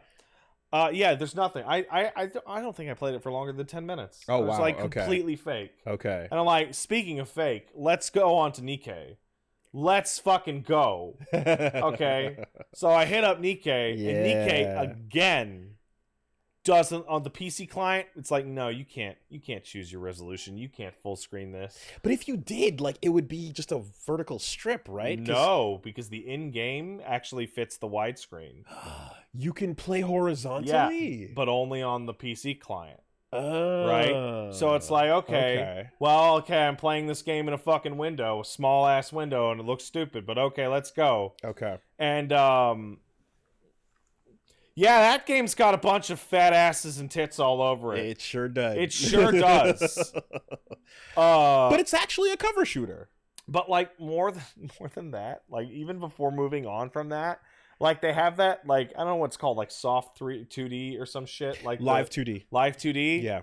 And it's like I'm looking at Marion with her hat, right? Mm-hmm. And I'm like, you would normally be like, oh, they're jiggling or they're like undulating, but they're not. They're fucking flopping. Like these women are flopping their shit around, and they don't look human. Because they're not. It's yeah, but like the fucking like how'd somebody describe it? Like artist who has only drawn pre-cum trying to draw sweat. Like they like nothing about these characters looks close to how any human being would like physically function at all. Yeah. Like to the point where it almost becomes non-sexual in its like extremity. Every character does feel like they're inside of a glass tube filled with liquid. Yeah, absolutely. And because hair and gravity are just not applying. Like they're just fucking floating. They're floating in a fucking, do you want your sex tube? Yeah, they're floating in a tube 100%. And then the story starts to actually fucking do things, and I'm like, what the fuck is this? Yeah. I'm playing it. I'm like, it's a fairly simple cover shooter, but like things are happening, and I am hitting buttons, and I am playing the game, Mm-hmm. and the PC client is not the one to play. This is a phone game built for your fucking telephone. Like the everything other than a vertical screen is obviously dumb shit. And things are okay. Like it's okay. So I got like, to all right. end of the tutorial, and I was like, okay, I see what you're doing here. You know, like it's like this. It felt there's stuff here. There's stuff going on. Yes, and the thing is that like between the no battery thing, because like that's really nice. So instead, it has a vicious difficulty wall. Right. So what happened was I did a mission where it's like an EX mission popped up over here, and I was like, ooh, let's walk back and see what that is. Yeah. And it's like, go fuck yourself. You're nowhere near strong enough. But like, and the music's really good. The music is really good. That's shockingly good. And like when a boss fight sequence occurs and it's a big like cinematic fight, it's like, oh shit, like we're cover shooting again, like fighting a big train, you know? And it's like everything is like really like it's like, yeah, no, this looks good. And the actual system of like, paying attention to what you're targeting, thinking about how long it takes for this type of weapon to fire, to reload, and whose super is building up. Switch over to the sniper that can go to the distance and shoot that thing that's way back there before anything gets close. Absolutely. That's a lot of fun, you know? There's slow down depending on who's super. And like, they decided to make a phone game, and they decided to make like the best cover shooter they could make for a telephone. And then, because everyone on this team is a fucking filthy degenerate, decided to just fucking get the big fucking silicone syringe and just start pumping. And what killed me is I'm halfway through playing the section of our playing Nikkei, and I'm like, oh my god, somebody mentioned Stellar Blade. Yeah. And I'm like, and like, no, it's the same people. Yeah, exactly. Like, of fucking course it is. Yeah. Of course it's the same people making Stellar Blade. But the again, the shiniest booty. But the fact that this is it's a cover shooter that is like something I would play regardless of the filter dropped over this, regardless of the gacha elements or whatever, I would be interested in playing this game that works this way, is like, that's how you get me to pay attention to something. Also, I'm not gonna lie and say that they're like, oh, gross. No, but like I said, so when I see the character designs that I'm like, appeal to me, the big full suit armor and helmets and shit, and then this week they're like, by the way, here's a Titan. You're like, is that this week? Apparently that's coming out this week. They just advertised it. You know? And that's like a Kum Hye-hun style like robot that it's an actual robot that's shooting and jiggling when the fight is happening, and then like a cute girl pops out every once in a while. Sometimes, you know. So I think I had like the ultimate possible. Oh, that's a rope. That's just a fucking robot. It's a fucking robot. Exactly. That's just a fat robot. Yeah. That thing looks cool. It looks cool. That's it. You get my attention. I think I might have had like the absolute best experience, like the most honest gacha fucking experience conceivable, where I beat the tutorial. I'm like, I fucking beat the tutorial. Great. And then I'm like, now I'm going to go into the options. And they let me choose every option possible except for the one that changes my screen size. So I'm still trapped in a fucking window and can't even do anything. Okay. And then I'm like, okay, here's my gacha roll. I'm going to roll it. Oh, cool. I got a character. And then I look over at the little box on my second monitor where chat is. Like, how is my character good? That character's shit. You should re-roll. You should make a new account. And I'm like, you know what? I think I'm done for Nikkei today. Okay. I think immediately having to. Oh, terrible! Start over. Good. Yeah. Now I'm got people in my chat teaching me how to salt my email. I don't know what that fucking means. I have no idea. You're all sick. And I'm also I'm too low level to do a bunch of shit, apparently. But one thing I did learn is the unviable garbage tier shit grunts that I love. Yeah. You can just spend the stupid upgrade gems to make them strong enough to do the main missions. And I also found out that some of the SSR Nikkeis are so bad that the generics are better than okay, well, there you go. Yeah. So no, that's it. I'm kind of like, I will run a bunch of low level grunts and then just juice them so that they can handle the missions, and we're fine. So yes, that's the one with actual games. Shocked. Yeah, I was shocked. Yeah, because like it's easy to discount it because it's just aggressively flopping at you. And you have to lift a titty to get to the Yeah, gameplay. and I'm You have like, to get to the menus. There's something in here. There's just you have There's- to move them aside. There's something happening, and it's not my fucking dick. You know, and like no, when you open up the ass crack and look beyond the valley, there's a story thing happening. Okay. You know, there was a story beat at the end of that tutorial that was pretty solid. So I was like, wow, Nikkei, wow, I'm shocked. I had such a good time with that. But then I'm like, you know what we're going to play next? We're going to play the one that I'm really interested in, the one that looks like a Devil May Cry game, the one called Punishing Gray Raven. The one that's a fucking character action game. Okay, you know what? Hold up. I have to run to the bathroom real quick. You know what? Me too. Okay, let's do that real quick. We'll take turns, though. BRB. All right. What the fuck were we talking about? The next game Punishing Gray Raven. PGR. So, good name for a character action Cool name. game. Yeah. And I look at it, I'm like, so it's that thing where, you know, hey man, you got to get into Monster Hunter.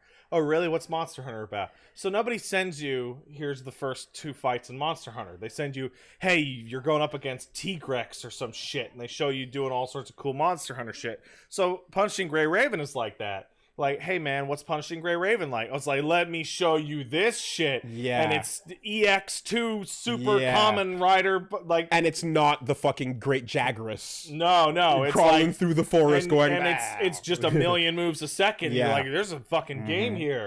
And then you start Punishing Gray Raven, and hey, look at that. Stuck in a window. Again.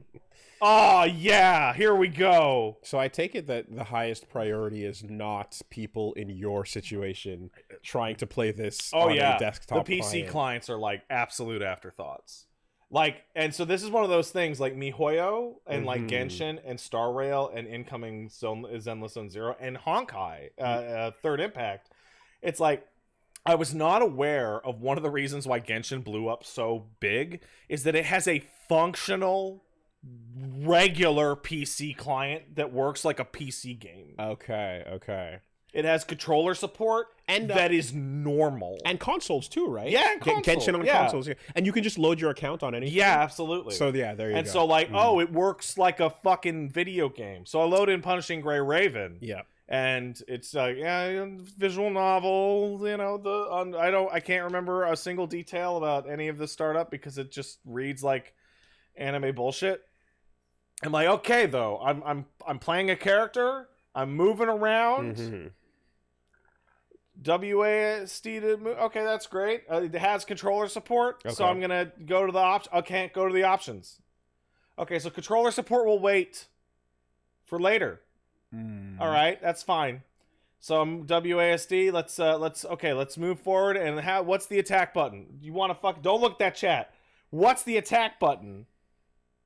For swipe up. Oh no, you stupid bitch! It's J on the keyboard. Because the PC controls that you can't change for the entire intro sequence are assuming you're touch typing like an old man. Oh, okay. So J is attack. Okay. And K is dodge. JKL. And L JKL is colon. alt. And colon is, and it's just like, yeah. Fuck. Okay, that's old. Okay, it's and you play it. Join a key? Could you? I mean, you could, but it has control. It has controller support. Official controller support, right? Okay. It does. And so, like, okay, well, I'll get through the tutorial, and it's like, this tutorial is very, very old, and much like many of these other ones, it's like there is a chasm of quality between the first things they made and the things they're making now. Right. So the character that you start with has like 2 buttons, and that's it. It's like an auto combo, and it's like a special. And it shows up on the screen and goes, hey, here's a match 3 button mechanic that I can't intuit that's clearly made for phones. You just hit that button and you'll do like a stinger, and it's not clear why that happens. Okay. Or what shows up or why. It's 3 ping orbs. 3 ping orbs. Okay. Says someone. Oh, okay. And then I get into like a boss fight, and it's like I've kind of acclimated to my controls, and I'm like, okay, I'm having a boss fight. Like, this is a real boss fight. And I lose, because you lose. And it goes into more nonsensical anime cutscenes. And then I'm like, oh, cool. I've made it to the main menu. I've made it to, like, a real main menu. Right. All right, let me full screen this. Oh, I can't. Okay, that's great. I can get my controller working, though. Okay. Oh, cool. Oh, the controller support is really bad. Let me It's guess. really bad. Guess. It doesn't apply to menus, only to gameplay. It does apply to some menus, but you should probably still use your fucking mouse to do that. Yeah. But more than that, it's like, hey man, here's the buttons are just willy-nilly all over the place as to what is. Hey, you've done a lot of compliance. Yeah. So this shit doesn't give a fuck about compliance. If you were to say on a Japanese or Korean video game with a PlayStation controller, what would be back out of a menu? I mean, B. Yeah, or circle, right? Yeah. Yeah, okay, yeah, all right. What you think would be accept? X. Would you actually try that again and say right on the D-pad?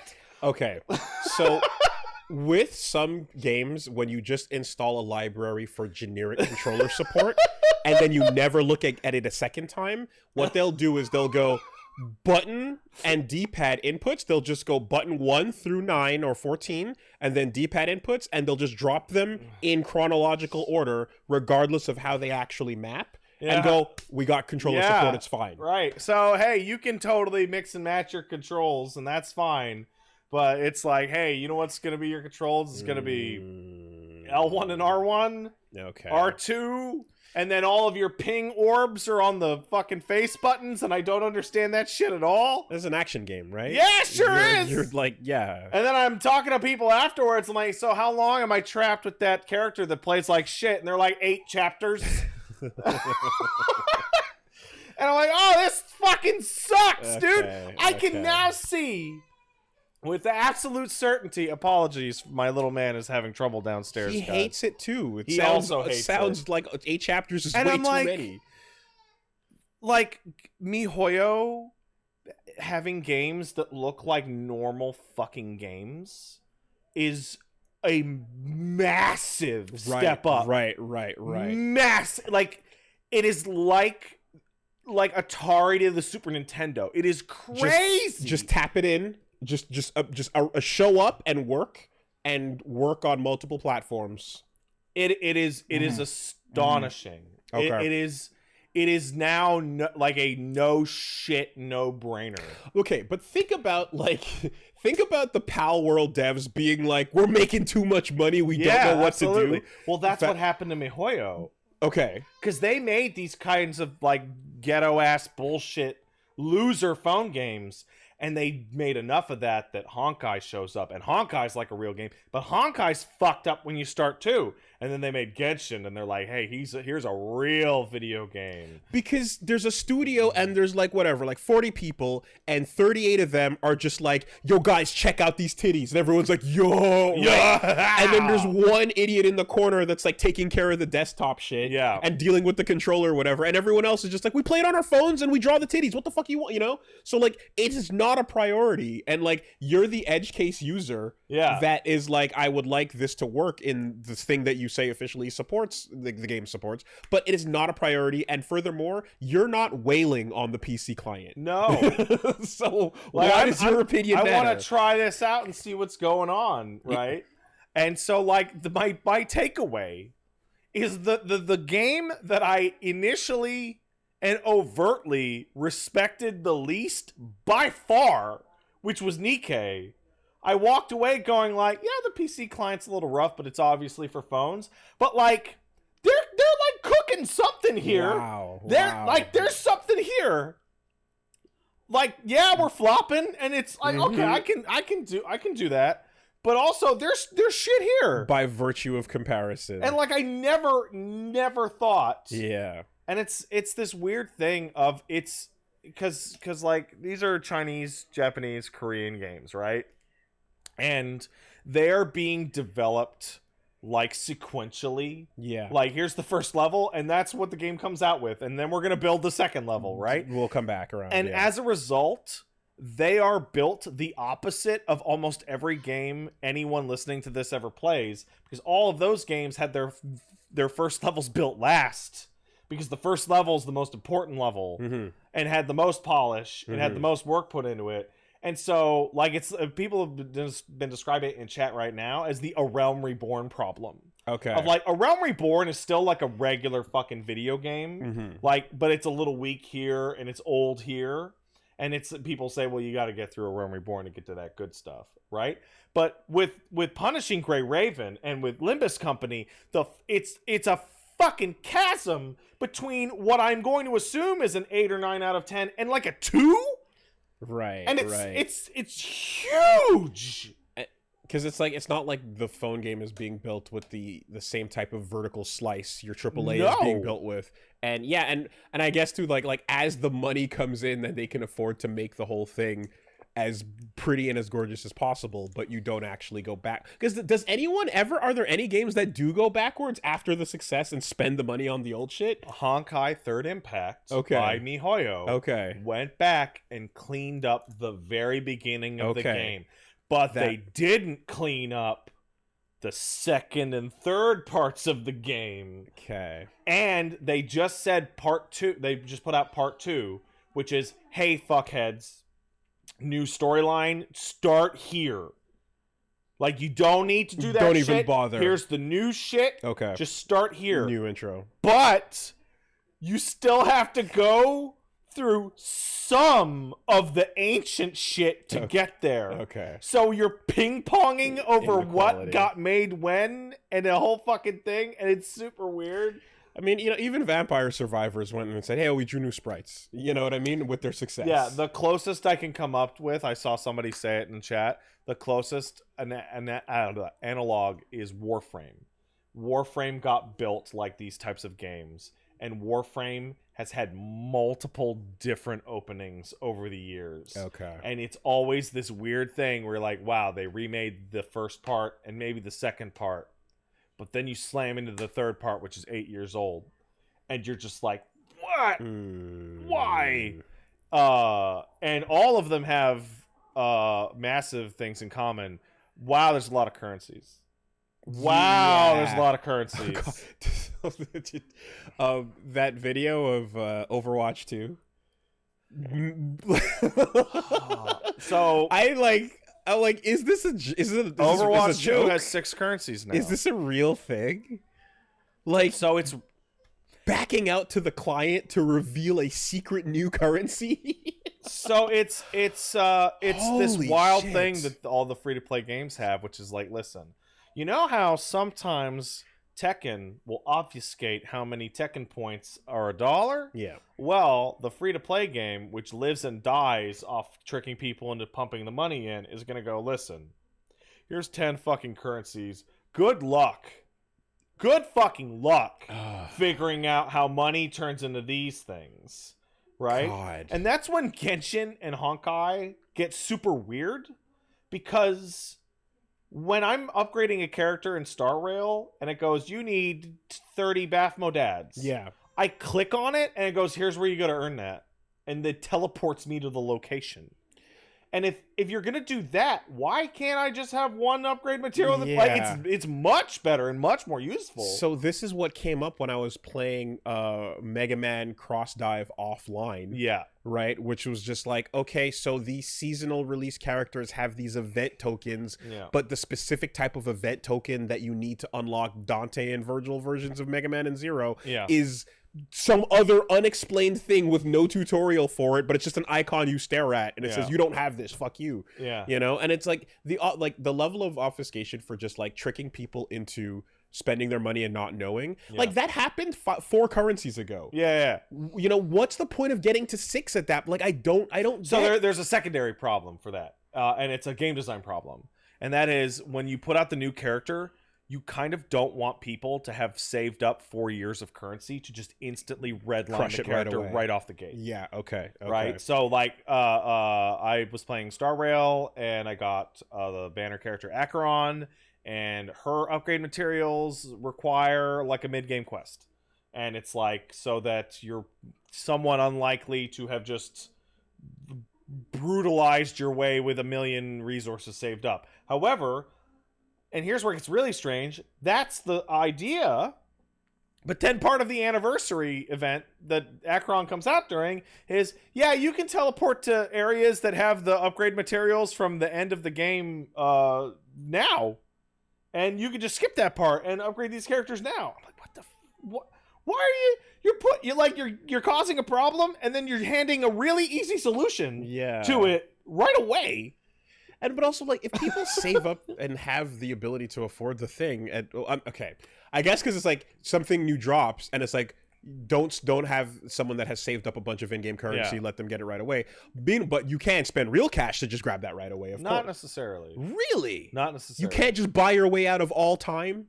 No. Interesting. I would have assumed that would be like the impatience dollar. No. Was in the high valuation. You would think. Huh. But like that would probably lead to people just spending X amount of dollars and doing everything instantaneously and then putting the game down. And then stop playing the game. Right. You got to save people from themselves. Kinda. To some degree. Yeah. So now we're back in my mind to Nikkei, and we're back to the goon button. Okay. And I think the goon button or the autoplay button is actually really vital for these types of games. And for Nikkei, what's way more interesting than the goon button is the super animations and when they play. So the super animations, when you activate a super in Nikkei, play, and the next time you activate them, they don't. And I couldn't figure out why sometimes they activated and sometimes they didn't. They activate once a day, like every 24 hours. Is that what that is? That is what that is. They activate once a day so that you see it and you go, ah, cool. But then the next time you're not sitting around waiting for it.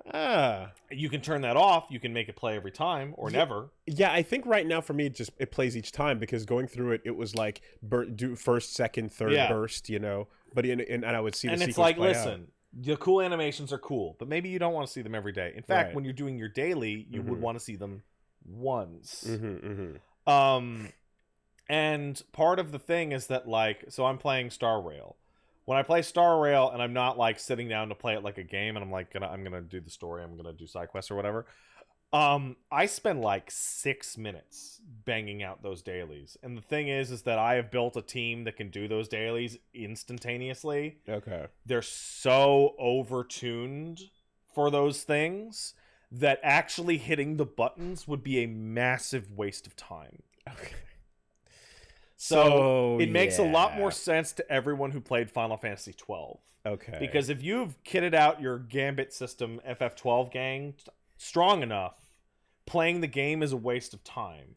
Until I was auto battling through some of the content because like, oh, you know, I built my team correctly. I know what I'm doing. And then I got to, and Star Rail players would know this, I got to the emanation, what's it called? The Emanator of Propagation boss fight, which I hit auto battle in, and it wiped me in like a minute. Okay. Like just stomped my whole ass.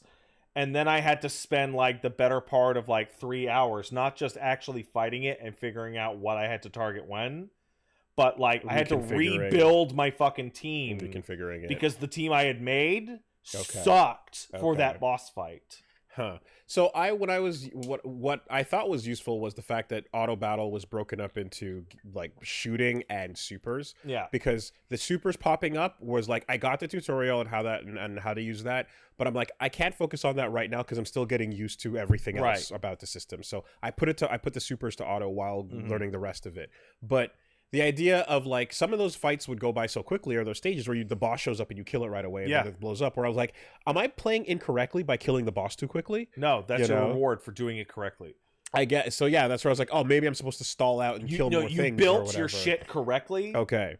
Like if you've built, like, because there's the two gameplays for like a huge variety of these. There's like Honkai Star Rail's an RPG that has 2 buttons. It has attack, as special attack, and then when you have your meter, it has ultimate. And half of the fight against a tough boss fight is when do I heal, when do I attack, when do I get skill points, blah blah blah. Yeah. But the other half is building that team Yeah. to synergize with each other. So I can dig that if it's handled in a Unicorn Overlord type way. Yeah. Where I feel like I put the football There's a lot of moving parts in play Unicorn together Overlord. to create that thing. Even if it's like there's an optimized strategy for how to pair up archers with the right class and do the thing. But like if I'm playing the game and it's like it's doing the dailies and I didn't have to do much and you click it and it plays itself, I kind of go, why am I doing this? Well, how attracted are you to that 4.5 foot tall Chinese twink? Yeah. Yeah. Which is more accurate if you're playing Genshin than Star Rail. I play the video game to play the video game. Yeah. You know? And like if I need to goon, I can go goon. You can goon over there. You can goon over you there. You can goon over here. There's a goon corner. There's a couple, you know, you can do whatever you need to. Yeah. Anyway, so it's when you're no, nothing wrong with mixing business and pleasure, but there's a point where I did not play FF12 and see the fully optimized way of going about it. That game is crazy. The way that gambit system works is nuts. I understand both why I hated it when I first encountered it and why I loved it when I went back to it a couple years later. Because the idea of like, I taught my team to solve problems without any input from me is hilarious. As long as the first domino can be something, you know what I mean? Like, as long as I'm doing it, though, I guess, is what it is. Well, what's really funny is that the banner character for Star Rail right now, her special field ability is to delete enemies off the field without a fight, like Ryuji in Persona. Oh, wow. Okay. Like, on the field. Yeah, so she becomes, like, the best character for, like, running the weekly roguelike challenge because you can just skip 80% of the fights. I suppose at the same time too, like if you are not changing what you're doing at all in the fight and you're like, depending on if it's like a system like RPG-ish where you're kind of like run into the fight, do a fucking luminaire, everything's dead, fight's over.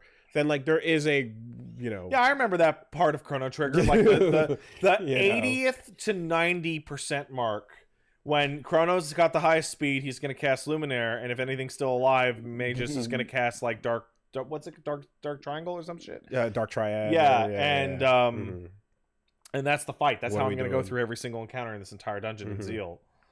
So no, I get that there's a repetition to that as well, but I guess it just like it there's a lot of scenarios where I can imagine myself just feeling like if I'm just here staring at the things going and then clicking the reward button and like you're just trying to show me the dopamine back to back unlock, like it's not going to work. So part of that process that MiHoYo's really launched into is that beautiful graphics like really matter for this type of genre. Because like, okay, let's say I got my phone in my hand, right?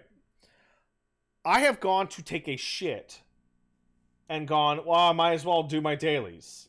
Okay. So I hit the button, the train goes, 5 seconds later, hit the button. Okay, I want to do this daily. Bam. Autoplay. Now I'm shitting and I'm just looking at a bunch of flashing Chinese anime lights and pretty colors. And then it gives me numbers.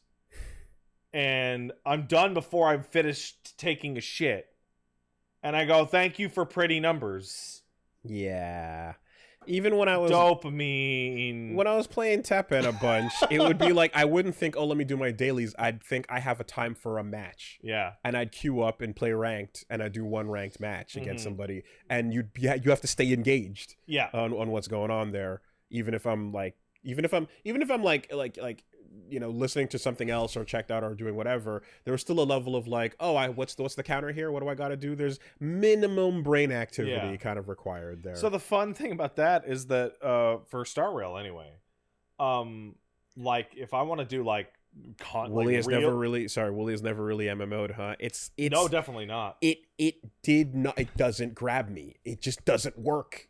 If it did, I probably would have. You'd You know? fiend on it. I've tried, and like I said, for me it was Grawl and fucking Ragnarok online. Yeah. You know, Well, just for a bit. just wait till you're a little older, and just about 10 years from now, you'll start to slow down, and you'll get into competitive video game square dancing, which is what the MMO turns into at some point. Someone's gonna make a stupid MMO fighter, and It's called Project. Which one is it? Rumbleverse? No, the fucking League one. Okay, but actually MMO. You know what I mean? Like it'll like someone will. They're making an MMO. 2XKO. I mean. No, like the Riot is making an MMO right now. It's one of their hidden projects. Oh yeah, yeah, okay. But I mean, they'll make the one where it'll be all the shit and all the words you're. It'll have frame advantage and DKP. Yeah. It'll have both of those things. But yes, and Dungeon Fighter does exist. Like I was saying, but when I actually want to sit down and play Star Rail and do like content, like real video game RPG shit, I have to have at least half hour, 45 minutes, because the side quests are like real, and the story content is cutscene heavy, and dialogue heavy, and it's like there's this wild difference, like bang out my dailies, whatever, get my points, get my upgrade monies or whatever the fuck, and then it's like, okay, well I have some time, or I'm going to bed early and I have some time to fucking let's find out what Ron May is doing with her fucking anti-life equation in the fucking basement. So in conclusion, Nikkei and MiHoYo peak, absolutely peak gaming. Just beyond the shadow of a doubt. Yeah, it's called peak. The folder's called peak. What is in here? Downwell, chest, Dicey Dungeon, Slay the Spire, and Super Hexagon. Super fucking Hexagon. Super Hexagon. Yeah, that never changes. That is timeless. Does it still boot? Oh yeah. Yeah, it does. Yeah, okay. It does. It was fucked up for a while, but then they fixed it. There's a couple of games where I'm like, oh man, it doesn't boot anymore. I would throw Pinout in there. Did you get into Pinout? Pinout is. No. Pinout is the pinball game that's like basically like Tron visuals and shit. Okay. But you're knocking a pinball up through a long ongoing pinball stage. And like you have to shoot it through the ceiling, and then multiple layers of level progression as you shoot your pinball. The fucking company that makes Pinout is called Mediocre. That's hilarious. It's incredible. And a banger ass soundtrack, unbelievably good soundtrack as well. If you like the music of Sayonara Wild Heart style, then Pinout is for you. So while we were talking about this. The Zenless Zone Zero release date got leaked by Apple. It's in July. Oh, did they not have one until now? They did not have one. Oh, okay. They're doing that thing where they're running betas, but they won't tell anyone when the game is coming out. But people are figuring out, well, it has to be here. It has to be after this, because it's the Honkai Star Rail anniversary, and you can't steal any thunder away from that. It has to be before this, because that's the Genshin Impact anniversary event, right? So it looks like it's going to be in July. Oh my god, we're paying attention to phone release schedules now. Dude. Hell yeah. Oh my There's god. a fucking asshole with a pompadour and a pile bunker in Zenless Zone Zero. You have to click past the fucking cheerleader DLC outfit for Nikkei to get to get back to the soldier. Yeah. All right. So that's pretty much what I did. So traveled with baby, loved baby, saw parents, came down here, saw you. Hello. Phone games. Balatro for a phone needs to drop and just cleanse I the may earth. have done something Just cleanse the earth. irresponsible when I was visiting my parents. Because Paige asked my nephew, hey, do you have Steam? He's like, yeah, I got Steam. And we're like, what kind of games are you into? And he's like, this. I'm like, oh, you know what you'd like? Balatro. And then my sister like wrote it down. And she's like, yeah, we could check this out. And I'm like, that might have been like a fucking mistake. Synapses firing. That kid is 12. Yep. The exact thing you're concerned about. Like, it's just that can grab you nice and early, man. That's my sister's problem. That you know. Okay, but like I was talking to Reggie about this. I'm like, at the very least, real life gambling doesn't have jokers that are gonna save you Yeah. from your debt when the shark Yeah. is coming to break your fucking ankles. You know, the joker's not gonna talk to you and be like, oh yeah, looks like you fucking cashed out.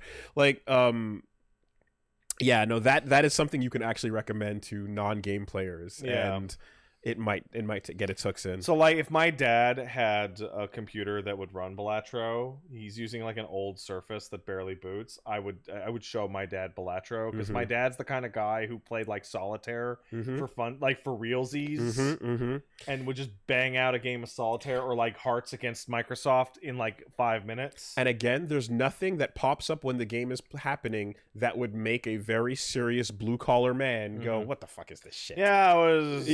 Yeah. You're looking at cards, and then occasionally a little joker Yeah. talks some shit. That's it. Seriously, that Balatro Android and iPhone port has to show up because that's gonna be like problematic to workplace productivity when that happens. What stakes are you on? Stakes? Oh my god! So what I did is I beat everything on red stake before going up. Yeah, horizontal. Yeah, I did that too. So I only did the first first stake, one, but okay. I got through all the cards. Some of them were much harder than I expected. I thought the red and black deck was going to be a cinch. I thought it was going to be the easiest deck. Flushes aren't good enough to carry you all the way to the end of anti-8. So like once you start, so I did the full horizontal, yeah, like everything on red, and then I picked one and then just started going up, you know. It was green, I think I picked. Green or yellow, I forget. The one that gives you money for every leftover discard. That's green. Yeah. And you get to like, I think like purple ante or so. It's like the second to last or third to last from the top. And you're like, money, you get no money for the first blind on everything. Right. The stakes get higher faster. Right. You get less discards. And the game changes and becomes something else entirely, where your strategy for like, I go for flushes, I go for straights, I try to build a full house, whatever. You have no discards for strategy. You have to make the best of every hand you get, which means you have to upgrade all your things that you can get kind of evenly. Yeah, you can't just celestial your way down to 3 of a kind 10 times in a row. And the whole game up to that point had been finding one winning busted combination of jokers and just blasting through it. Yeah. Now you need to spread yourself. Now you have to thinner. play poker. You have to actually play poker. No, I don't want to play poker. Yeah, well, too bad. I'm not playing Balatro to fucking play poker. As you get higher up, you have to start diversifying your strategy and doing what you can with what they give you. You know. I mean, and if you get lucky enough to get extra discards, that's great. But like, it changes and gets so fucking hard when you lose discards. You know. So like, yeah, there's walls, and like, I'm firmly stuck on that.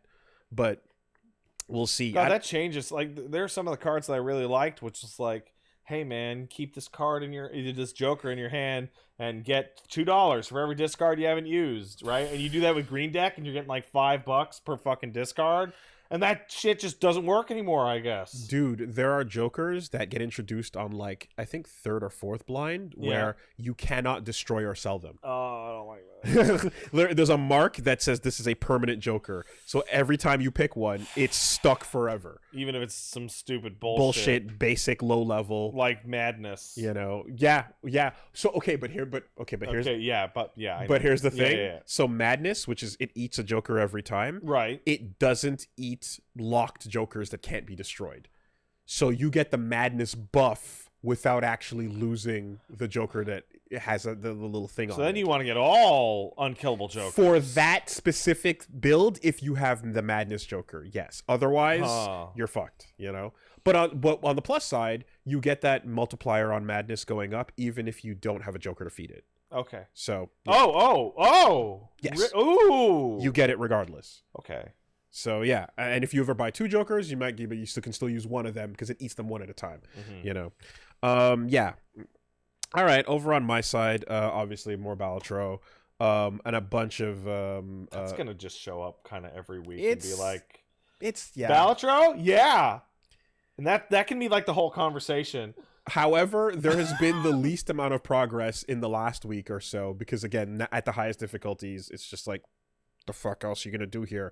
I have maybe like I have like maybe like 10 Jokers left to unlock, and like most of all the other shit. So hey, I'm telling you right now, MiHoYo, Star Rail, and Nikkei, your shit exists in my phone because Balatro isn't there yet. It's not there yet. Yeah, exactly. Like I'm in now, I'm playing them now. But like if Balatro had already been there when I got this fucking new phone, oh man. Yeah. And I'm kind of I'm already preemptively feeling sadness too, because like I'm close to unlocking everything in the game. And at the point that you do that, like I wonder if there will still be, I bet you could, you know, a car to chase. You could patch that to put more bullshit in.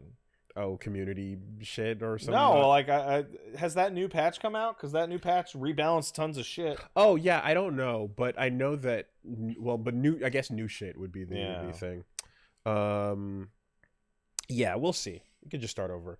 I watched for the first time this week Tremors. You watched Tremors for the first time? I never watched Tremors. That shit's good. Yeah, the Kevin Bacon vehicle. I watched that. God, close to when it came out. I barely remember any of it at this point. So 1990 is what I found out, which is interesting because it really is. It feels like the cusp of 90s movie and 80s movie. Yeah. You know, practical effects, rubber fucking graboids blowing up and juicing everywhere. But like also just like Kevin Bacon is kind of everywhere, but there's just been a whole lot of Kevin Bacon I haven't really seen. So yeah, no, it was one of these things that threw it on and went back to it. Such a simple thing that works because of like it's a closed system. They're out in fucking buttfuck nowhere, like perfection, Nevada, you know, and shithole nowhere. Yeah, and it's just fun to go back to this old movie where like every punchline is corny as fuck and they're goofy. Like you're watching essentially what what's his name? Norman Reedus vibes is exuding off of Kevin Bacon's character, and but pre-Reedus, yes, and Fred Ward exuding what becomes John Barenthal. Yeah, actually, so two Walking Dead isms yeah. happening beforehand, mind you. That's weird. He even kind of looks like him too. Anyway, and then hey, guess what? These effects still hold up. Yep. Shit's rubber. Is Tremors right? 1 the one where they fucking come through the basement wall and there's the wall of guns? Yeah. Oh man, that fucking scene is so good. Yeah. It's dude, like, okay. I don't know if there's a TV tropes page for it, but there needs to be something for the preppers were right. Yeah. Right? Any time you can underline that in the script, the preppers were like, right. It's almost like scary movie-ish. Of like absurd like prepper like what are we gonna do against the killer? We have a machine gun, but like actually like so they introduced them as like, oh yeah, we came. They're like, oh yeah, they're kind of nuts. They're out there on their they got their bunker and they love their guns and they're like, yeah, we sure do. And they're like, we're gonna get some guns. You guys probably need some. Everyone okay? Yeah. And they're holding them with them the whole time. And then as you go back to their thing and they're just unloading on the graboid that comes through the wall and then like tossing, and it's basically the Clone Wars fucking scene with the soldier just bang, you know? And like as they're just empty, they're looking back at the wall and cleaning it off, and that's not good enough. Go get the fucking elephant gun. Go get it. And this giant stupid elephant gun with fist-sized bullets just yeah, that was great. And it would have been like super easy to have all that be totally ineffective. Mm-hmm. And be like, wow, this monster's so scary. I can't. Nah, fuck it. America. You have a big enough gun? Yeah, it'll kill it. Yeah, patriotism is the real fucking gun. Anyway, whatever. Patriotism is the real gun. Is the real gun. Yes, that's the phrase. Yes. There's a thing that is particular to the open mouth slime and drool. It is 80s slime. Oh yeah. There's a consistency and like thickness that you don't get in Like, well, certainly not in CG slime, but even 90s slime, it doesn't quite. There's an 80s slime. Oh well, thing. that's a really specific effects trick where shitty rubber looks like flesh if it's wet. Okay, yeah. It's not Nickelodeon slime, right? Yeah. It's the kind that like can get stretched thin and create like a transparent sheet of itself with like a little bit of texture on it, like you know? the alien. Yes. Like the alien yes. would look so much worse if it wasn't wet and dripping. Alien goop, absolute Xenogoop, Brundle goop. Right? Brundle goop is same kind as well, and yeah, that particular type of whatever that recipe is that they're mixing up, you recognize it's it right Stan away. Winston shit. That in full effect, that works. I guess there's 7 of these fucking things. So there's like I don't remember what, but there's like a really hard line in the sand of these are the ones to watch. And then these are the ones where they could convince a couple of the actors to come back. Yeah. Just enough. The last one was like 2019 or some shit. So it's still doing it. There was also a canceled TV show that never happened, even though Kevin Bacon agreed to do it. That seems like a really narrow concept for a television show. But like with the first one, it's kind of like, yeah, who knows what the fucking thing, what they are or where they come from or what's going on. Doesn't matter. They're here. And the rules on how they work are consistent enough that like our plotting and catching and traps are like going to have a little game of like, oh, they're thinking they're getting smarter. Yeah. But there's some times where it's like, okay, so can they hear, sometimes they hear footsteps. Sometimes footsteps are fine. It's just going into the ground and drilling that's too loud. And then sometimes it's like your voice carrying. So there's different levels of sensitivity initially that are like, I'm not sure what they can hear. Graboid know we were here because the fucking writer wrote it in the script that the Graboid attacks us in this scene. Yeah, and then and other times it's like it doesn't matter what you're doing. If you're on the roof, it's coming through the floor and it knows, and it's pulling the whole house down and it knows you're up there. But it's still that was like a fun dumb bit. The setting up all the things as well, where you've got like the bully kid that just has he just has shitty bully face, and he's gonna be like of course every activity that everyone is doing is drilling into the ground with a jackhammer, bouncing a basketball, of course, and then the little girl is on a pogo stick with headphones on, can't hear anyone, bouncing on the ground like everyone's doing the loudest possible activity at all times.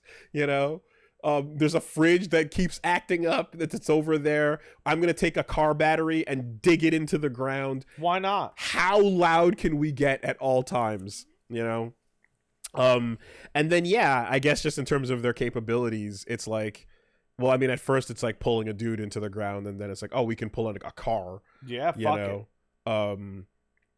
And when it gets down to it, like the preppers once again not only were right, but they saved the day by creating pipe bombs at home. That was great. It was very fun.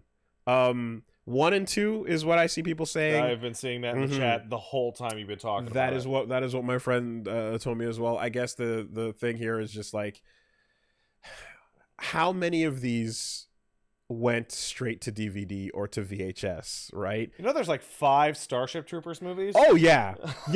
and James Vanderbeek thought he was too good for the second one, but he was probably right, but not for the third one. Oh, he was right the first time. Yeah. And I heard that like that's it. They get back, like each time they get back at least 1 or 2 people. Reba McEntire is there for the first movie. Just I don't know why, but country singers here. Okay. And Casper Van Diem, excuse me, Casper Van Diem. Yes. It's just like I don't know where the cutoff point is, but I'm assuming 1 and 2 were in theaters, and perhaps after that they decided straight to Walmart. Anyways, it holds up. It's a good one that holds up. I should watch that again. I can remember the fucking wall scene and Kevin Bacon and Graboids, and that's it. Yeah.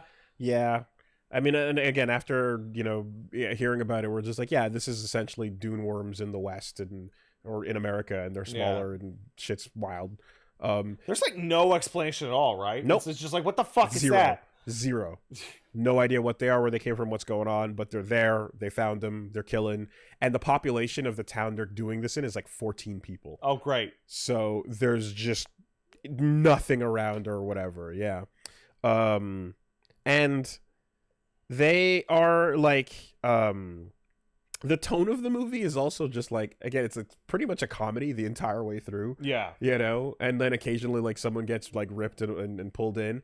But it's also interesting to watch it how it's like, it was PG-13, and like you can count like the swears that they get away with, and then sometimes they have to drop it back to like, mother huckers, or like no one gets ripped apart or anything. They just kind of get bitten and pulled into the ground. So yeah, it is. It feels like Aliens is like you look back on it now, it's like it's shockingly non-violent. Like people horrifying. get pulled off screen. Yeah, no. Or just or even the concept of chest busting, or getting gooped onto the wall. Like here, they found a corpse or two, and the person was kind of blue, or whatever. But like again, nothing really visceral or that violent or so. The most gory shit was when the thing itself explodes into slime. But that's a monster. And it's monster, exactly, and it's raining Chef Boyardee on everybody. It's Chef Boyardee orange in specific too. Ugh. Good shit. Played a bit more Rise of the Ronin, and what do you think of that? Really? Okay, so now that I've done a second session of it, it actually is like I can see it coming into its own and what it's trying to do. The first session was like, it's updated Neo with some cool shit going on, and just an introduction to the familiar things I remember from those games.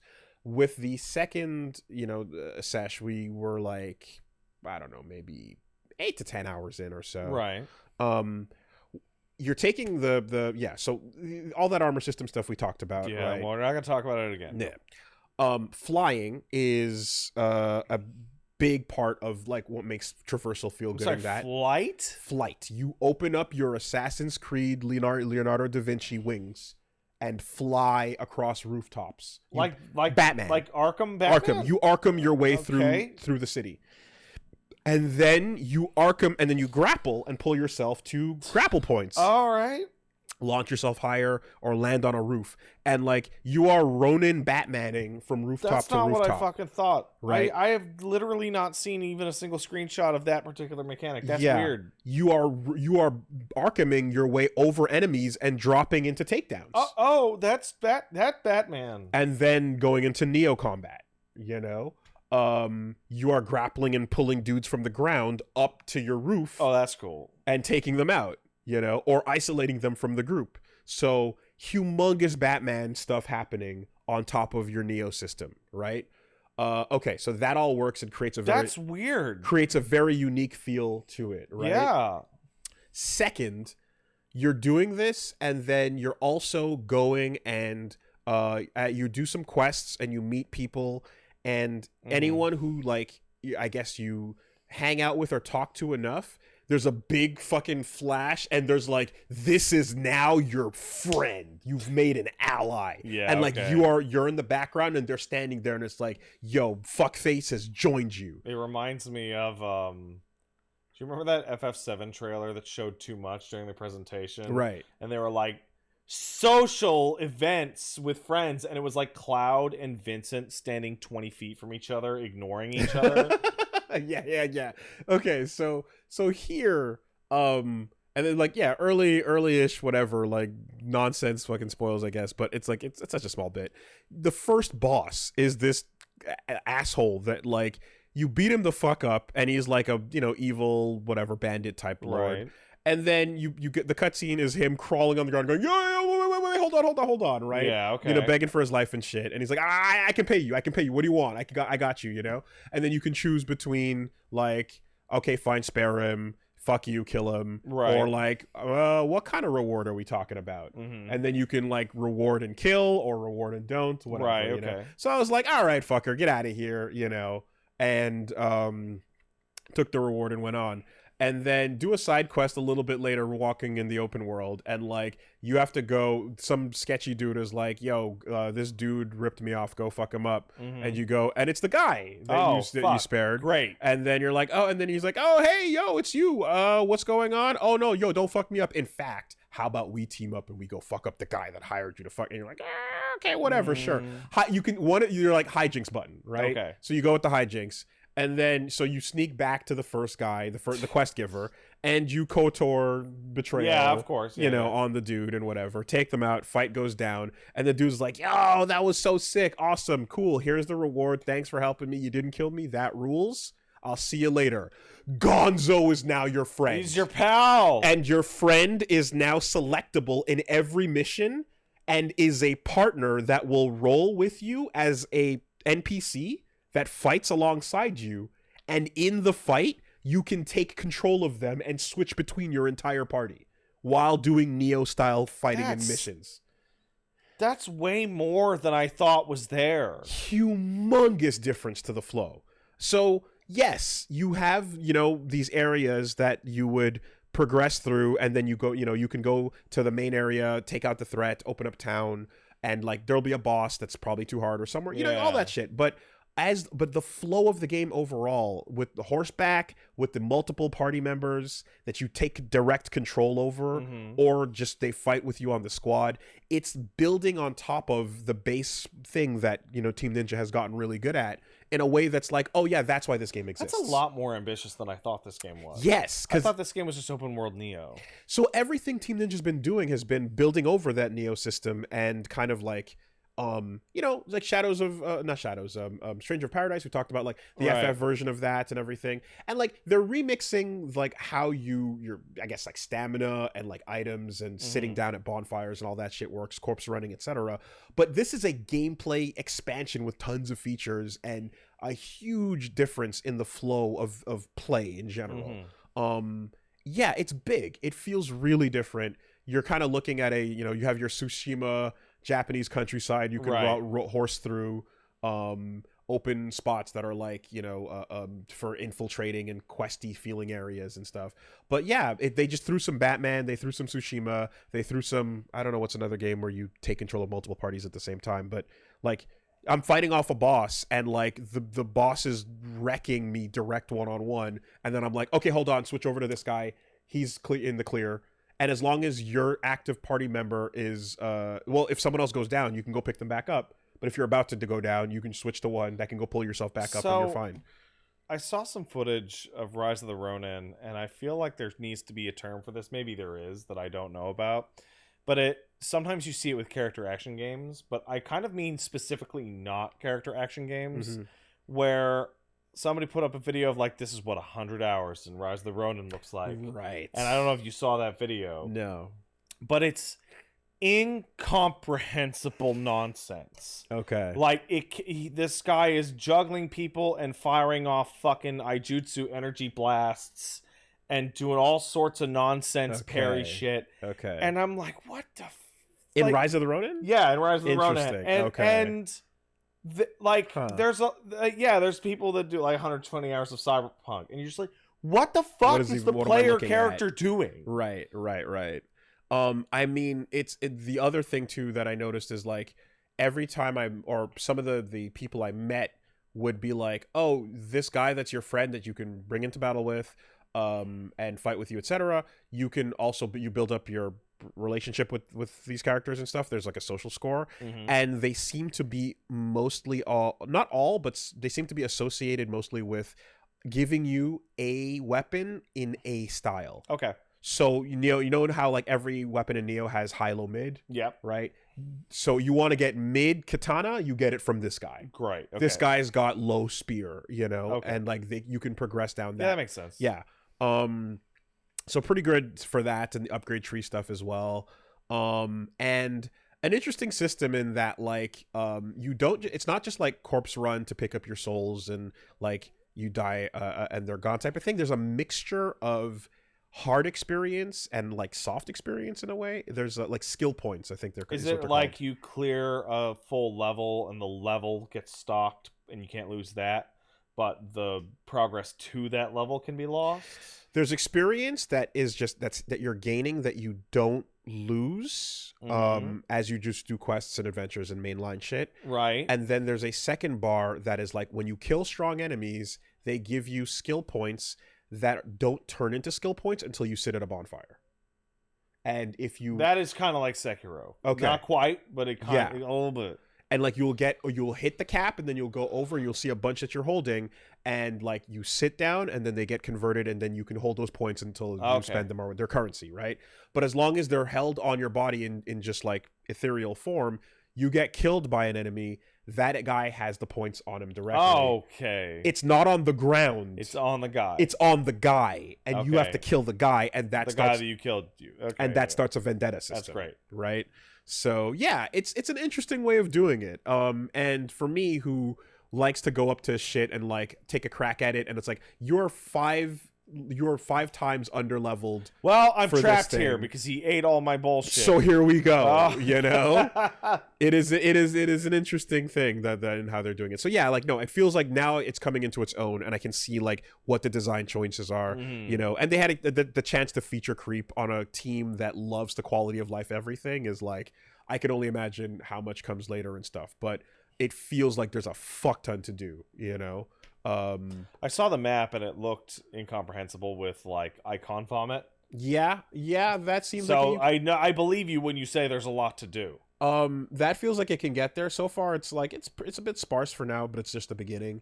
One thing definitely worth mentioning: there's an online co-op mechanic as well, where you can start and. Oh, that's what the two characters are for. Okay. Yeah. So if you don't play with NPCs that you take control over, you can let people connect and fight with you. Okay, that makes sense. And it runs like shit. Yeah, it does. People were fucking gritzing and connections were bad, and the rollbacking / correction for sync desync that happens.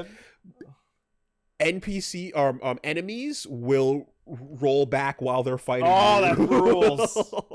That's so good. You see the actual enemies roll back or you know like snap into a different place where the host's game perhaps was at or so.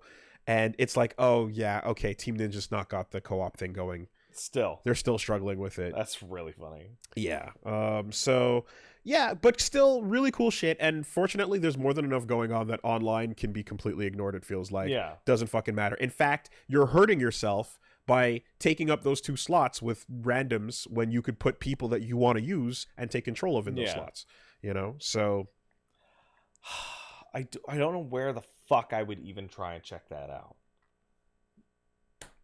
I got all these fucking titty ass phone games to play. So I guess question for anybody that has been doing the keeping up with Team Ninja's like releases as they've been going, safe to say that if you're like looking at these games, would you say that it's cool to just like jump straight here if you haven't like gotten used to the mechanics of like Neo 2 or perhaps Wolong and some of the progression as well? I feel like they're all totally separate, right? Because I didn't jump to Neo 2 because I was still enjoying Neo 1. But if you just want to see what the latest of what they're offering is up to, then yeah, definitely. Hey, I hate to stop you, but I shouldn't have had that gigantic energy drink again. I'm going to need to use the bathroom. BRB.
All right.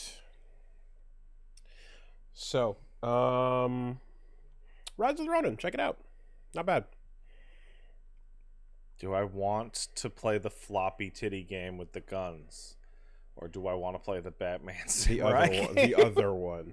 Yeah.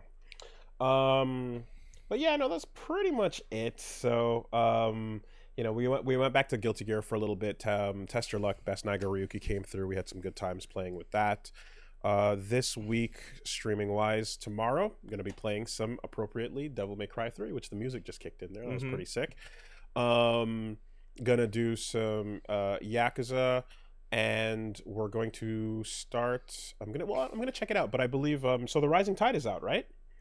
Yeah, it is. What's up? So I saw somebody in the chat say, "Did Pat steal Woolie's height?"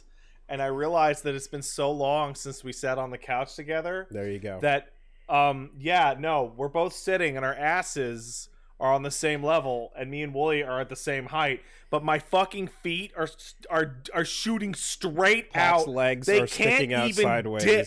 They don't even go down. Here, I'm gonna do gimmick cam for a second. Oh, there's a gimmick cam for this? I'm gonna do gimmick cam. Right. Oh my god. Oh, don't do it. Oh, it's bad. There it is. There it is. Visual bit. Oh, I didn't know you had this camera. I've got gimmick cam ready to go. So there it is. All right. That's the bit. Fuck. Yep. This is why I sit cross-legged. They're on the floor. My feet are on the floor, and he sits cross-legged. Yeah, I sit cross-legged so no one sees. And because he sits cross-legged is why I actually appear taller. When we actually go back to here, that's why you're floating all the way up there. Because I'm actually sitting like an inch above where my butt would rest. And this is how physics works. This is why it gets fucking weird. Yes. When we sit on a couch together. Yeah. Because my body proportions are stupid. Yeah, so... Oh, do you not know? These people, you don't know. They don't know. Okay, oh, so... God. Titty... So this is wild, because I don't know what kind of fucking traps and weird shit you got going on. Titty mouse pad. Yeah. Yes. But armed. But bicep, though. Yeah, but bicep. All right? You should know... You. How well do you know me? Come on. How long has it been? As long as you're not one of those fucking degenerate armpit freaks. No. I appreciate a good bicep. All right, strong. So yes, that's going down. Rising Tide is out, so FF16. I want to check out that DLC, see what's going on as well. So yeah, check in on the channel. We're going to be doing that, and we're going to come back to DNF Duel because Monk is out. So yeah, Woolie versus on Twitch, Woolie versus on YouTube. You know what's up. Yeah, as discussed earlier, the Pat Stares At schedule this week is guesting on Woolie versus tomorrow for Devil May Cry, and then hanging out with my mom and dad and walking around town with my baby. So I'm taking the week off because it's my birthday. Yeah. And I'm old. All right. So what is happening? So yeah, we already talked about fucking maximum male modeling. Are you okay? I'm just thinking about that. When we were on break and we were both walking back from the bathroom, I saw something on my phone. I burst out laughing. Yeah. We'll get there. Oh my God. Get there. We handled the maximum male modeling. Mace and Mansoor making their way out to Uganda. That's a shit ton of good alliteration. Yep. MMM. Mace, Mansoor, maximum male modeling, making their way out to Uganda to help the soft ground wrestling orphans who are currently... You gotta help the orphans. They ain't got no parents. Okay, now just think of what's happening, right? Now just take the complete 180 of that action and those people, and let's talk about harming orphans. Oh yeah, okay, yeah, I see it. Mr. Warner Brothers Discovery CEO David Zaslav, and what's he doing for the orphans this year? He's throwing them in the garbage for tax write-offs. 2023 compensations rise 26.5% to nearly 50 million. And this is this is bad timing. I'm required currently. I'm required somewhere right now. I will have to take a break. I'm sorry. All right, BRB. David, I'm sorry. BRB. David, Zaz, you're a fucking bitch. You're bitch-ass, stupid bitch. I hate you. You're just burning your own possessions in a bonfire and then asking the government and your friends for more money. So this is particularly important and prescient in a way because Warner Brothers Discovery has been in cost-cutting mode, cutting costs left and right, including companies such as, I don't know, Rooster Teeth. He tried to fire us. He failed. It's wild that he failed. Yeah. But this motherfucker tried to cut me as a cost. Oh, okay. I see the mental loop. Yeah. I can get there. No. I can get there. He literally, you tried to kill us. He tried to punch my baby. He tried to take food out of baby's mouth. Yeah. Directly. Don't this like fucker. How dare you? So yes, and fortunately, it is in fact okay. It is more than okay. It's great. But the dude is cutting down everything. So Warner Brothers has been burning and firing people left and right.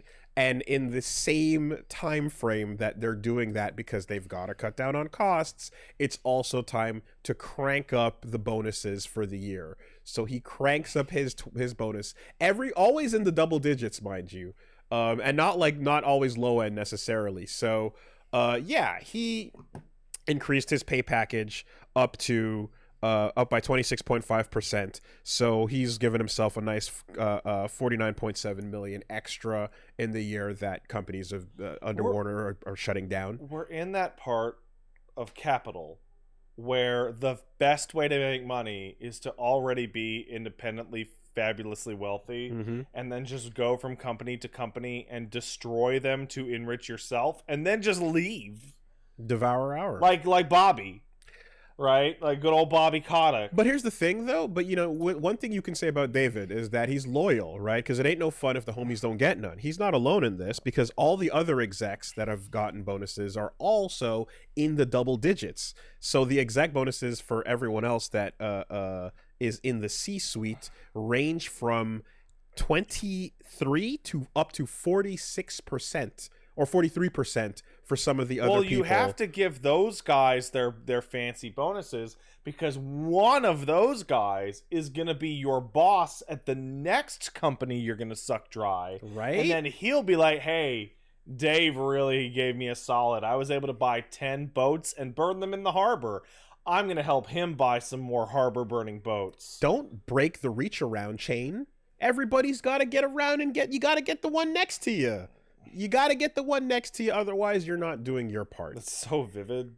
It's Do you want to be the asshole that just has both hands on his hips while you're, you know what I mean? And you're fucking up the rotation on that one? Why would you? So that's cool. That's great. That's good stuff. I love to see it. Love to catch the report on the specific time period that every week we've been coming in and talking about people getting laid off, and Warner has been a bloody fucking swath. It's probably not on the podcast docket because it doesn't have anything to do with movies, TV, video games, etc. But I will say there is a deep, deep joy in my heart to see that those fucking Cybertruck abominations are getting one of them recalled. Every single one of them. For maybe the dumbest design flaw ever, where the fucking acceleration pedal just slips off and jams at 100%. It came up last week, but it's like, how far and wide is this spread? Oh, every single one of them. All 4,000. And then it's like, wait, fucking 4,000? Are you telling me that the TikTok that I follow that shows me a dead Cybertruck every day of the year is covering a truck that had a 4,000 unit rollout? That's hilarious. And just like the reveal here of the death trap of using your vehicle even once might kill you. Yeah. Literally even once. But the way that ties into this is that one of Tesla's biggest donators, shareholders, that's given billions to that company, is very mad about the Cybertruck rollout and is opposing Elon getting paid at all. Because Elon's like, I think we should pay me $55 million. So, And even the shareholders are like, you just had a truck recall, you dipshit. Why would we pay you anything? yeah, I mean, maybe if you do it fast enough when it's just one video of someone going, yo, what the fuck is this? Then you don't have to deal with the class action lawsuit. Oh, sorry, $55 billion payout. Oh, nice. For Good, putting cool, out a cool, fucking cool. fridge that it gets stuck on acceleration. Something that approaches the valuation of Twitter approximately. Yeah, and give or take. I really do need that money. That badly. exact Yeah. amount specifically. Interesting, huh? You know, I need that, please. I mean, look, man, like, I'm so rich that I need money. like the thought, like again, I just want the fucking not gas thing to exist, and the fear and thought of like, can you turn it on and it won't explode like Casino? Yeah. Can we just have it not explode like Casino? That'd be good. And it's like, no, but the pedal might get stuck in acceleration mode. That's like way worse, because if you turn it on and it blows up, you're dead, right? You're in Inferno. But like, hey, I'm driving down the road. Oh no, there's a family crossing the street. Oh no, it's stuck on accelerate. Literally. And that exact scenario, there was a famous case that happened, and I remember because it was fucking grisly and horrifying. So we don't need to get too far, but there was a family that was in a car, and the gas pedal, there was a defect in the car, and the gas pedal got stuck on accelerate, and they could not stop, but they had enough time to call 911 and go, yo, we can't stop. Yeah, it's called Speed with Sandra Bullock and Keanu Reeves. Okay. You know what? You saved it because it was. And they hit that baby carriage, but it was cans. It was all cans but all it was along. Cans. Yes, there you go. Swerve off the depression. Good shit. And you know what? That stupid old lady, she had it coming because she didn't listen. That old lady gets down on the stoop on the last step to get off the bus. She's like, I have to get off this bus. And they're like, no, don't do it. And she's like, ah. And she just panics and pushes everybody aside and then goes to get off the bus. And then there's a bomb at the bottom of the door. And you just see her go, ah. And then like she kind of gets tossed out onto the road or whatever. And Sandra Bullock and Keanu are like, oh, God. And then the guy's like, I told you. Whatever. So that stupid old lady should have listened. Yeah, we can't have that many bombs on the step. But you just need the one to make the point. Yeah. You know? And like I remember there's very few things I remember about that movie. But I remember that dumb old lady getting it and putting everyone else in danger. I remember shoot the hostage. I remember the cans that you remembered. Yeah. And I remember when the fucking like when you're setting up the master plan. Yeah. Right. Like this whole thing that's so detailed and meticulously organized, and a crucial component is to be an elevator repairman. And when someone goes, "Hey, let me see your credentials," you pull up a piece of paper with a little knife behind it, and you do this to hide the knife, and then go and stab the guy. And it's the weirdest, dumbest, like the easiest thing that could have flopped the entire time. I think the strangest part of the Machiavellian plan in Speed is that he goes and gets the money himself at the end of the movie at the drop-off. Does he? I don't remember. remember. He literally like goes to the trash can to pick up the money himself, and then I'm gonna dive into the subway. And it's like, you're there. You're fucking right there. They're watching you. Like, yeah, you had a secret passage or whatever into the subway, but like, Jesus fuck. God. I mean, yeah, no. The real version of that movie is the one where the digital car with no physical buttons is computer locked, and you have to please. I swear to God, within 5 years, we're gonna see a fucking horror movie called Driverless. Yeah. You have to beat a level of Cuphead while the car is farting and driving at the highest speeds possible to save your family.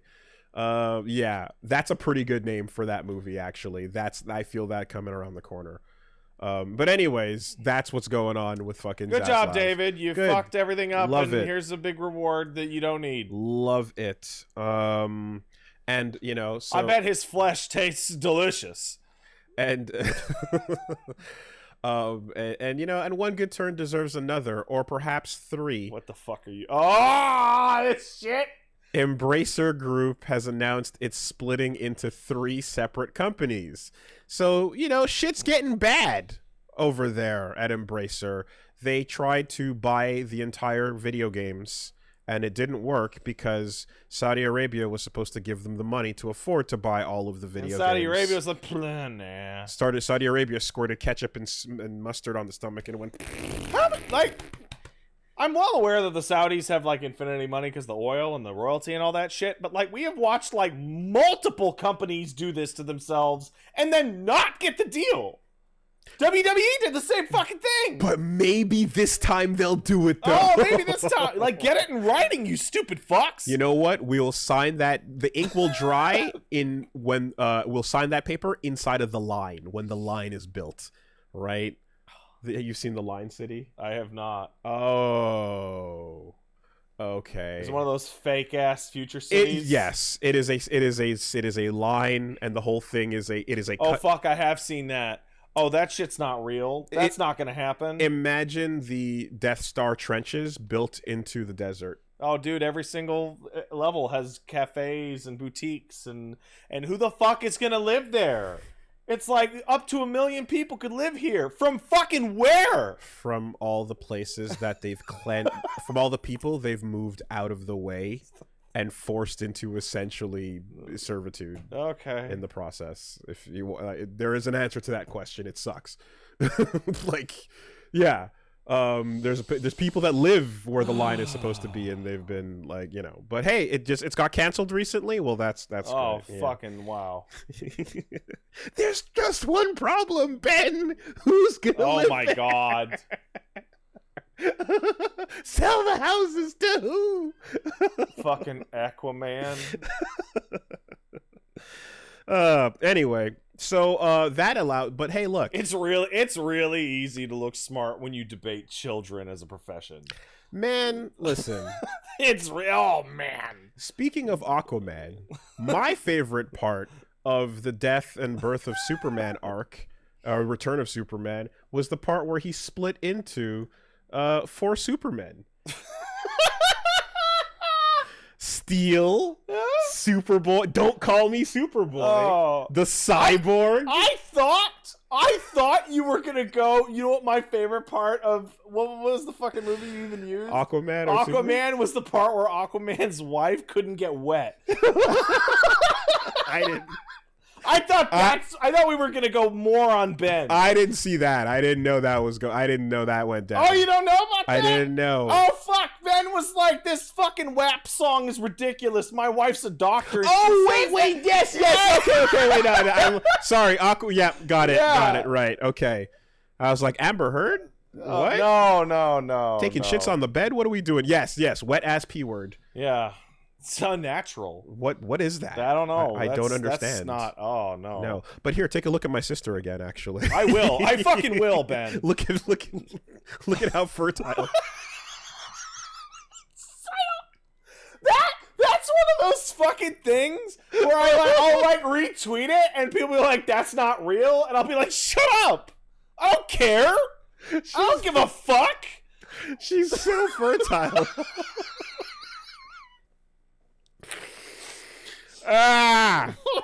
So when Superman split into 4, that was super hype. And, it was. And then the black Superman, not the black Superman, but the other black Superman, the one in black. How is this still a fucking problem with the fucking black Spider-Man, black Superman? And then we got the red and the blue Superman. We can't forget about those guys. So welcome to the new Embracer, which has unembraced and become a spread out. Everything about these names is a punchline. Like, Embracer literally enveloped things to kill them and is now splitting apart from its corpulent mass. Well, like you know when Garnet gets hit too hard in Steven Universe. Yeah. and just splits apart. Yeah. It's kind of like that. Yeah. So Embracer got rocked a little too hard, and here comes Asmodee. That, I don't know what that is. Coffee Stain and Friends. That is... And Middle Earth Enterprises and Friends. Now, quick, what do you think Middle Earth Enterprises and Friends is going to be responsible for? Warner Brothers games and shit? I don't... What property will come out of there? Shadow of War. You would think Lord of the Rings, but and yes, but no. What if I told you also Tomb Raider? Yeah. So you know what the most shocking thing I'm looking at here, because I don't have a list?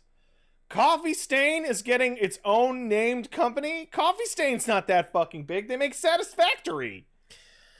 Is that who that is? Yeah. Okay, because I'm like, I don't even know what Coffee Stain consists of, but yeah. They're good, but like... So Asmodee is going to be board games, trading cards, digital board games, and it's going to become its own entity and it'll do what it does.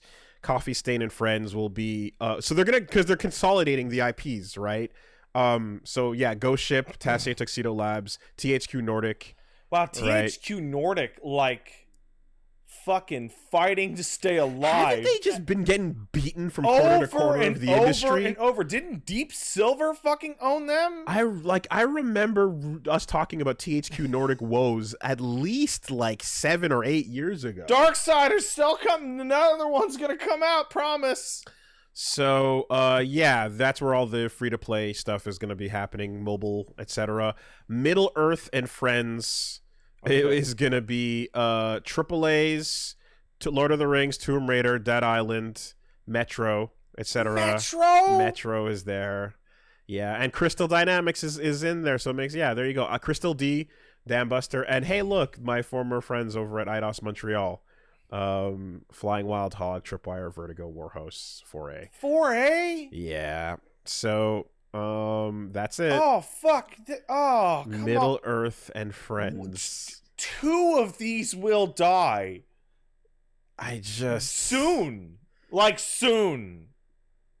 Again, just the ultimate in like damage control. How can we live independently if we use less resources? Let's split up.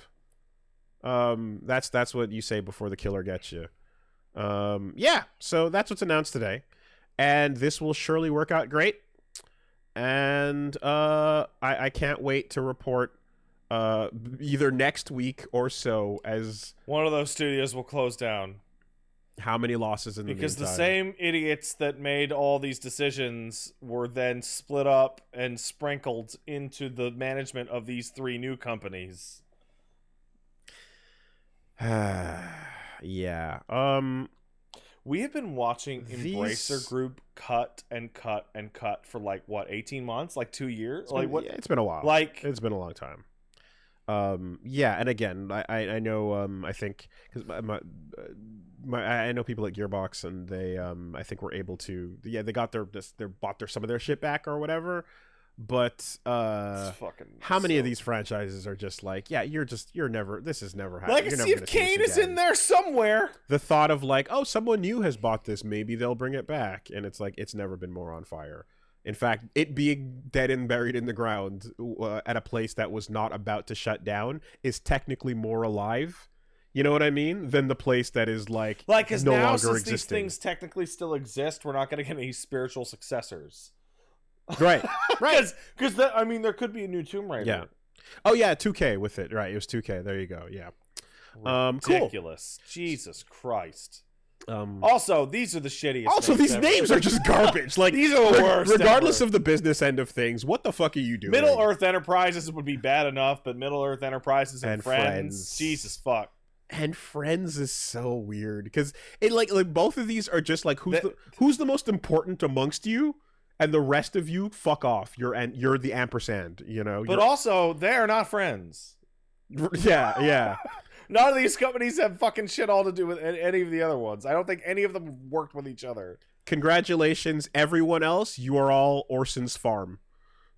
Like, I hope people are here for Garfield, and you are the friends. Like, that is it. We're ready to party. We're ready. Oh my. I hope you bring lots of spaghetti. All right. This is a pile of shit. That is a pile of shit. And Coffee Stain kicks ass. Satisfactory's gonna hit 1.0 soon. Is it not? No, that shit's been been in early access so long that they did like a year and a half of early access on Epic, and that was like 4 years ago. That like. Oh, man. Jesus. Okay. Fair enough. You want a digital train set for reasons? Let's go play that Satisfactory game. Watch it go around. Can it go choo-choo? Yes. Okay. Yes, it can. That's all right. That was like a big update. They're like, do you want choo-choo trains? And people went, yes. Speaking of big updates. Oh, fuck this. Here's a fucking cool one. So hey. Helldivers has the latest it's updated with the latest major order that has multiple planets being attacked by both bugs and bots, right? I saw this described as Joel telling us to fuck off for the weekend because it was defend clear 10 planets. Shut up. Leave me alone. Right. Because they had the order of kill 2 billion bugs, and the community cleared that in 13 hours, which was clearly not supposed to happen. So everyone just kind of went, okay, that's what he says, but fuck that. What if we lobbied and rallied, right? Yeah. And so you can't win them all, but people said we're going to focus on one planet in particular, Martale, which is not part of the main objective, but if taken, it would cut the bot supply lines for multiple planets. Right. So the theory is we should be able to win multiple victories by cutting off the supply chain. Because the bot front was a really good example where people figured out we have to focus on this planet because this planet will seal off these two planets. Right. And then we can focus on this and that and like basically do one at a time. But I'm looking here and Joel says, listen, the system doesn't work that way. It's gonna later. Yeah. But it doesn't now. But Joel, will honor your ingenuity. So sick. And I will make it work that way. And this is why you need a DM. Yeah. For a live running thing like service game like this. This is the only live service game I can think of that has a guy pulling levers and making things happen. And you know his name. Yeah. And he's talking to people whether or directly. not Joel is a real person. Right. Or a single person. So is it that Martale is physically the stopgap? I haven't seen it myself, but that seems like it would probably be the case. Because if it is one of those things where this is the choke point, if you can free this one, then they can't get reinforced. Then that makes perfect sense. Mm-hmm. Yeah, that is awesome. So like this is between all the there's gags about like, oh, he's working on some shit over here. What's going on over there?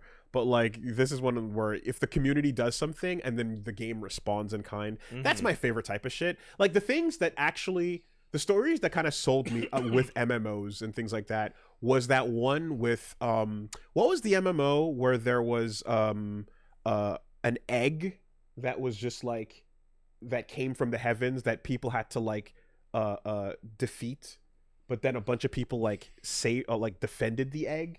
Does this ring a bell to I don't anybody? know what the fuck you're talking about, so I'm gonna look down in the chat. People are saying okay. Fortnite? No. This is way older than this. So no, it's not Wakfu. It's not 14. RuneScape. I think it's maybe RuneScape. I don't know. But okay, let me further describe.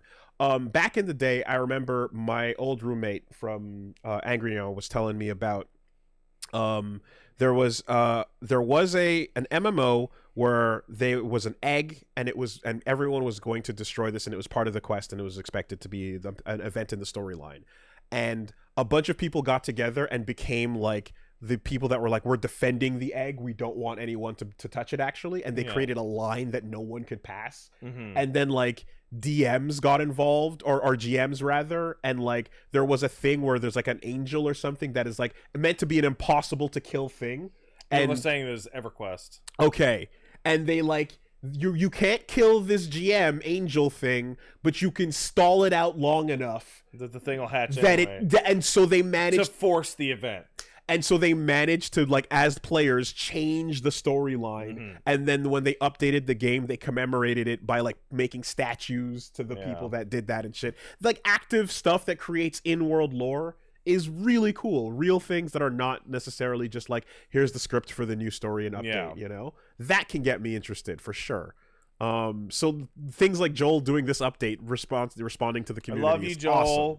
Fucking great. Thank you for being cool. Was that Ultima? That was Ultima? Okay, perfect. Well, someone said no, that was 100% Asheron's call. All right, never mind. You know what? There was a lot of MMOs that had weird shit happen. Who the fuck knows? But yeah, that was dope. Alongside that as well, what is not as dope. So Void Interactive. I've never so I don't know what that is. they made Ready or Not, and I don't know. I don't know what that is. Oh, that's a cop game. It's an FPS. I've never heard of it. Yeah, that's about like SWAT, like door kicking, I think. Okay, so yeah, first time I've heard of this, but they had Oh shit. 4 terabytes of data stolen, including full source code for the game, and it's one of those Capcom type situations where basically their data's being held ransom. Fucking sucks because like No personal data though. this is so the thing with here, they released like no personal data, nothing like that has come out, no staff related information, which is again the important part, because when it happened with Capcom and a bunch of the others, there's always passports and like actual fucking docs shit that gets put into the leak, never mind the actual games, mind you. So here it seems like that's not the case, but that's a real fucking serious thing that is happening, and I imagine it might be kind of like how I remember hearing about how like, you know, like they're like, oh, do kidnappings still happen? And it's all the time, but you don't always hear about them because sometimes People those just pay ransoms money. get paid. Yeah. Exactly. You know, and like in some cases, like for example with like Somali pirates and stuff, it's like if you pay the money, they honor the deal, because if they don't, then means no one else is going to listen in the future. Yeah, no, you have to give proof of life. Exactly. So like that's right? one of the things I did over this weekend. Like we were traveling and I bought Wi-Fi in the plane and made a bunch of dumbass tweets so that I didn't disappear for fucking 2-3 days. And people go, "Why isn't Pat talking? Where could he be?" So no one would know I would be here. So but that shit's fucking crazy, and yeah, this is apparently happening in the case with this game. I mean, I imagine in an instance where like, well, I think you just kind of like with Capcom at the very least, they just kind of like went back to work, right? Like Yeah. kind of just like they're like, okay, well, they're like, yeah, okay, well, we'll just and deal did with the it. thing. They probably paid it because that story went away. It did go away. We'll see what's going on here. And yeah, I don't know if like any IT can ever be fucking up to snuff enough. I mean, most of these hacks are actually just socially engineered nonsense. They're calling up like some manager and going, "We need your we're your bank and we need your password. Can you open up your server and tell us your password?" Someone walked in and had a knife and a paper, like the speed guy. Yeah. And then, you know, one elevator stabbing later. Somebody in the chat points out that like a lot of these are like, I stole a laptop out of a coffee shop, right? And now I have access. Gotcha.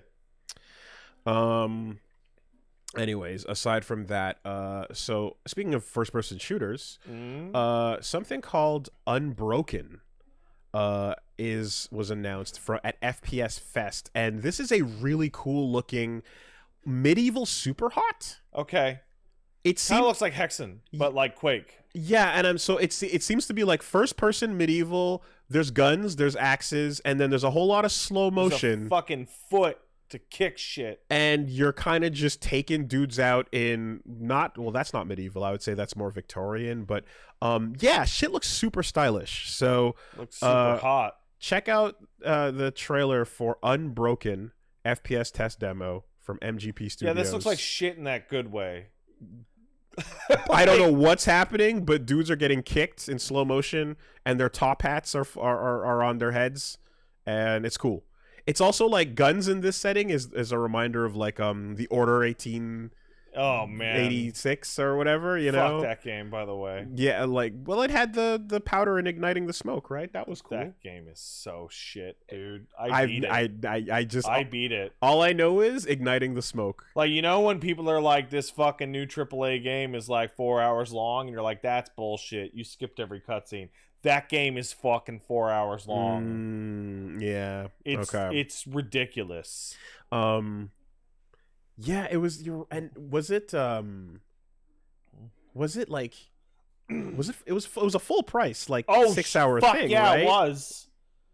It also has like one of the worst, like, we're only gonna go on this mission if there's no deaths. And then what ensues 1 minute later is the largest gunfight in the entire game. Yeah. Well, hey, cool gun concept. Yeah, it There's looked that. cool.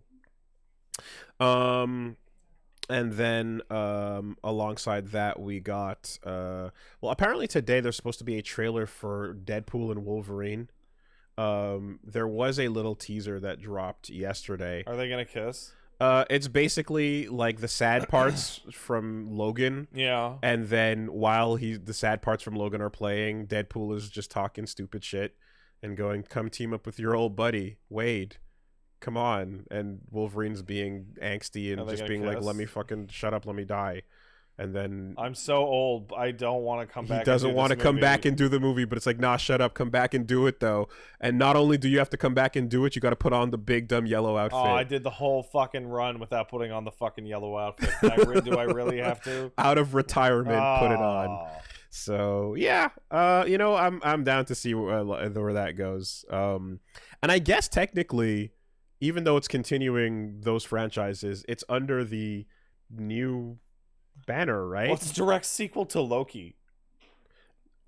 Okay, fuck yeah. So it is just, we've just migrated it straight into the MCU. Yeah, all right. I guess it makes sense. It's like, did people like it? Yeah, all right. It's MCU. It's part of us now. Yeah, that's right. Kind of how that works. It lives. Great. I get it. Apparently Loki season 2 was like, get out of here, Jonathan Major. Like, that was like the point of that season. Oh god, I didn't watch it, but yeah, all right, setting it up. Cool. Yeah, all right. And then we touched on Fallout and the Nikkei and JoJo stuff. So, man, I didn't bring this up with the Nikkei, but like, there's a line of dialogue in that tutorial that makes that game way funnier than I thought it was going to be, which is like one of them going like, "Oh, the commander couldn't look at us like that because Nikkei are like disgusting non-humans." Yeah. And they go, "Ugh," and like, wait, your character's like an in-universe perverted sicko? That's hilarious. They're supposed to be horrifying and you're supposed to hate them. It's fucking funny. Ew. Oh my god, you actually care. When you put the Band-Aid on, I felt something warm. Yeah. Oh, did you get got by the dialogue I subtitle? super did. The subtitles are fucked up. Because I just played this company, so I thought they fucked me. Yeah, that got me. And they didn't. It was actually really smart. Subtitle fuckery. You got me. All right. Let's take some letters. Hey, if you want to send in a letter, send it to castlesuperbeastmail@gmail.com. That's castlesuperbeastmail@gmail.com. Please try and keep it brief so it's easier for us to answer. All right. Here's one coming in from Abram West Eden. Says, "Dear Commander Wooly and First Lieutenant Pat." Hey. Abram with a comment and question. In Star Trek Voyager's one of the most infamous episodes, Threshold, can be summarized as Tom Paris breaches Warp 10 barrier, and then he and Janeway turn into weird salamanders and have babies. You gotta watch fucking Star Trek. Does this check out? Oh, yeah! Okay, this checks out. Dude, I fucking said the episode before you did! While this is genuinely funny and bad, what people forget about this episode... They leave the babies there! ...is that the first 2 acts are Lovecraftian horror, where Tom Paris, having glimpsed the true nature of the universe, becomes increasingly and physically and mentally unwound, and is shown literally melting and babbling insanely, with makeup and such, confined to a force field in the sickbay. Here's an image attached. So, yeah, I know, he melts. Right? Yeah, that's the thing. It actually rules. It's the real Bloodborne shit. Until the abrupt third act turns into Shitsville, and it's wildly compelling. No, that's not the problem. The problem with Threshold, so Star Trek is for fucking massive dorks. Oh my god. Right? Star Trek is for huge fucking nerds, right? You know this. You've met people who like Star Trek. You know me. Hi. So the core concept is, what if we go faster than Warp 10?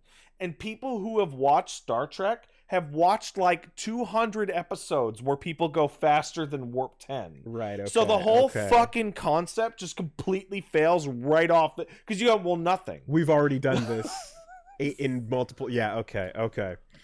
So when all the weird shit starts to happen, you're like, why? So wait, is that because it's like, do the writers just not give a fuck about what the last person did? Is it like Western comic books? The like, Voyager Marvel? writers in those last couple of seasons were just fucking throwing whatever the fuck they wanted. Okay, who cares what? Yeah, all right. Kate Mulgrew, is that her name? The lady who played Janeway was like, I have decided, based on what the writers are giving me, is that Janeway is bipolar. Okay. And this explains what I've been told is the kill 'em all. Yeah. Okay. All right.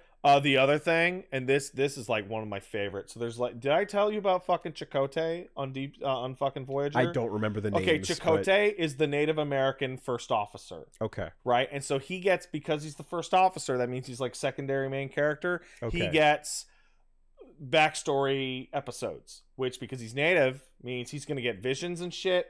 He's gonna meet his fucking spirit animal. He's gonna do all that. He's gonna do all. Yep. He's gonna talk to his fucking ancestors and shit. All of it. And the Voyager staff, they were like, well, we don't want to fuck this up. That would be like really screwed up and offensive.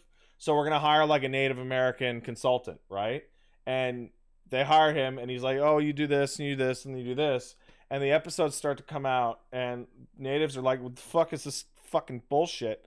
But they do the season, and then later it's found out that that's a fucking white guy who was pretending. Oh no, David Carradine. Yeah, he was just pretending. Oh no, and he was just making up a bunch of fucking shit. So now every single fucking time you see fucking Chakotay open his mouth, you're like, this is some fucking huckster's bullshit coming out of his mouth. Dude, that show is a fucking mess. Oh no. God. Yeah, he was Jesus Italian. Christ. That's the worst. Oh man. Voyager's writing staff is they fucking swung for the fences in all the worst ways. I think there's a lot of insane things that I've seen on like a serialized TV show, and a lot of things that they ask you to fucking like accept, right? But like in the first or second season, there's an episode in which Harry Kim, one of the ensigns, the Chinese guy, he fucking gets cloned. Like against his will, and there's two Harry Kims, and the original Harry Kim gets fucking killed, and then they take the clone with them, and it never comes up once. It literally never comes up ever again that they are traveling with the fake.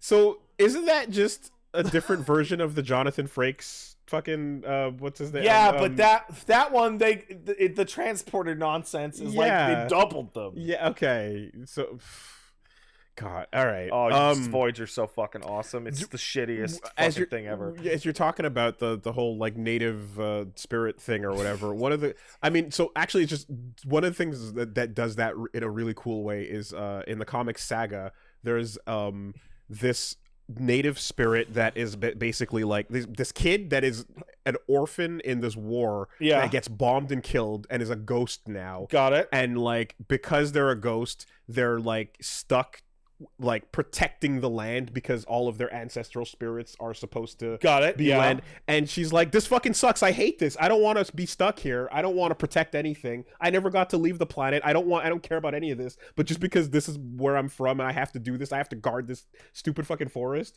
And then like becomes a main character. And then it's like makes a blood pact with a baby to fucking leave and get out of there. And it's just like turning that thing on its head. It's great. Anyway, the question was, is there a piece of media that is wildly ridiculed for a hard misstep, but you're still willing to go to bat for it? And why? Oh, man. Oh, there's good shit in that first season of Next Generation.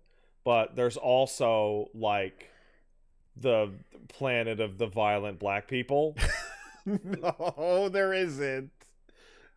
Oh man, dude. Okay, but here's the thing. Every time you say some crazy shit like that, I'm like, Wooly. But I've actually watched a bunch of the older Star Trek, like the first series. Wooly, there is a game that people who have watched all of Star Trek can play.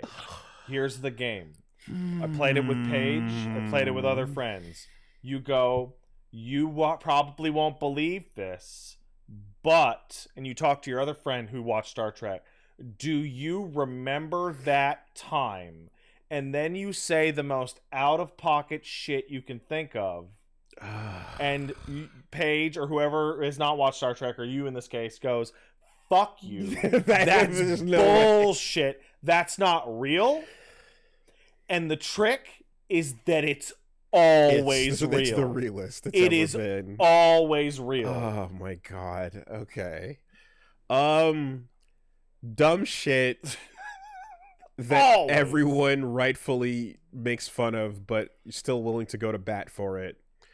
When I was younger, one of my favorite shows on television ever, I was obsessed, was with Quantum Leap. Quantum Leap. Oh. I fucking...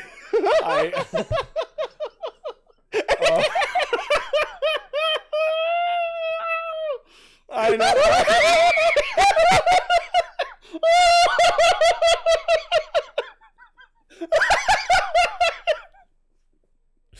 Quantum Leap's really good. I love that show. Quantum Leap's really good. It's so good. One day there was unfortunately an episode where he went into someone who had Down syndrome. Yeah, he had Down syndrome. And you never know who you leap into until you look in a mirror. And so he looked in a mirror, and Sam is in the call, you know, go like, oh, what's going on? And he says, oh no, I'm... You want to hear something crazy, Wooly? You want to hear something fucking crazy? That man would go on to helm as captain of the Enterprise. Get the fuck out. That actor. Oh, wait, in Enterprise, right? Yeah. I knew about that. Quantum Leap guy is Enterprise. I do that I do know. Yes. No, not the guy he was inhabiting. No. Quantum Leap, right?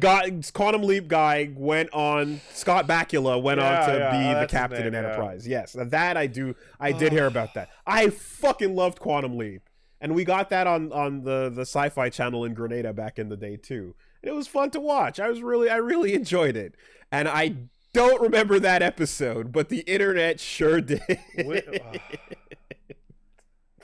And I will go to bat for Quantum Leap. Hey, Wooly, do you remember that time the ship's doctor had to fight her possessed grandma who had been taken over by an Irish sex ghost? Okay.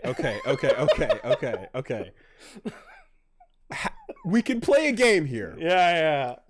I that's bullshit, but I believe it. Yeah. I don't know what show. Yeah. So I'm gonna say, is that DS9? No. That's Voyager. That's TNG. That's TNG. That's TNG. Ah. Okay. Because is it not more off the rails the further into the future we go? No. You would think so, but like... So Voyager goes the farthest off the rails in terms of quality.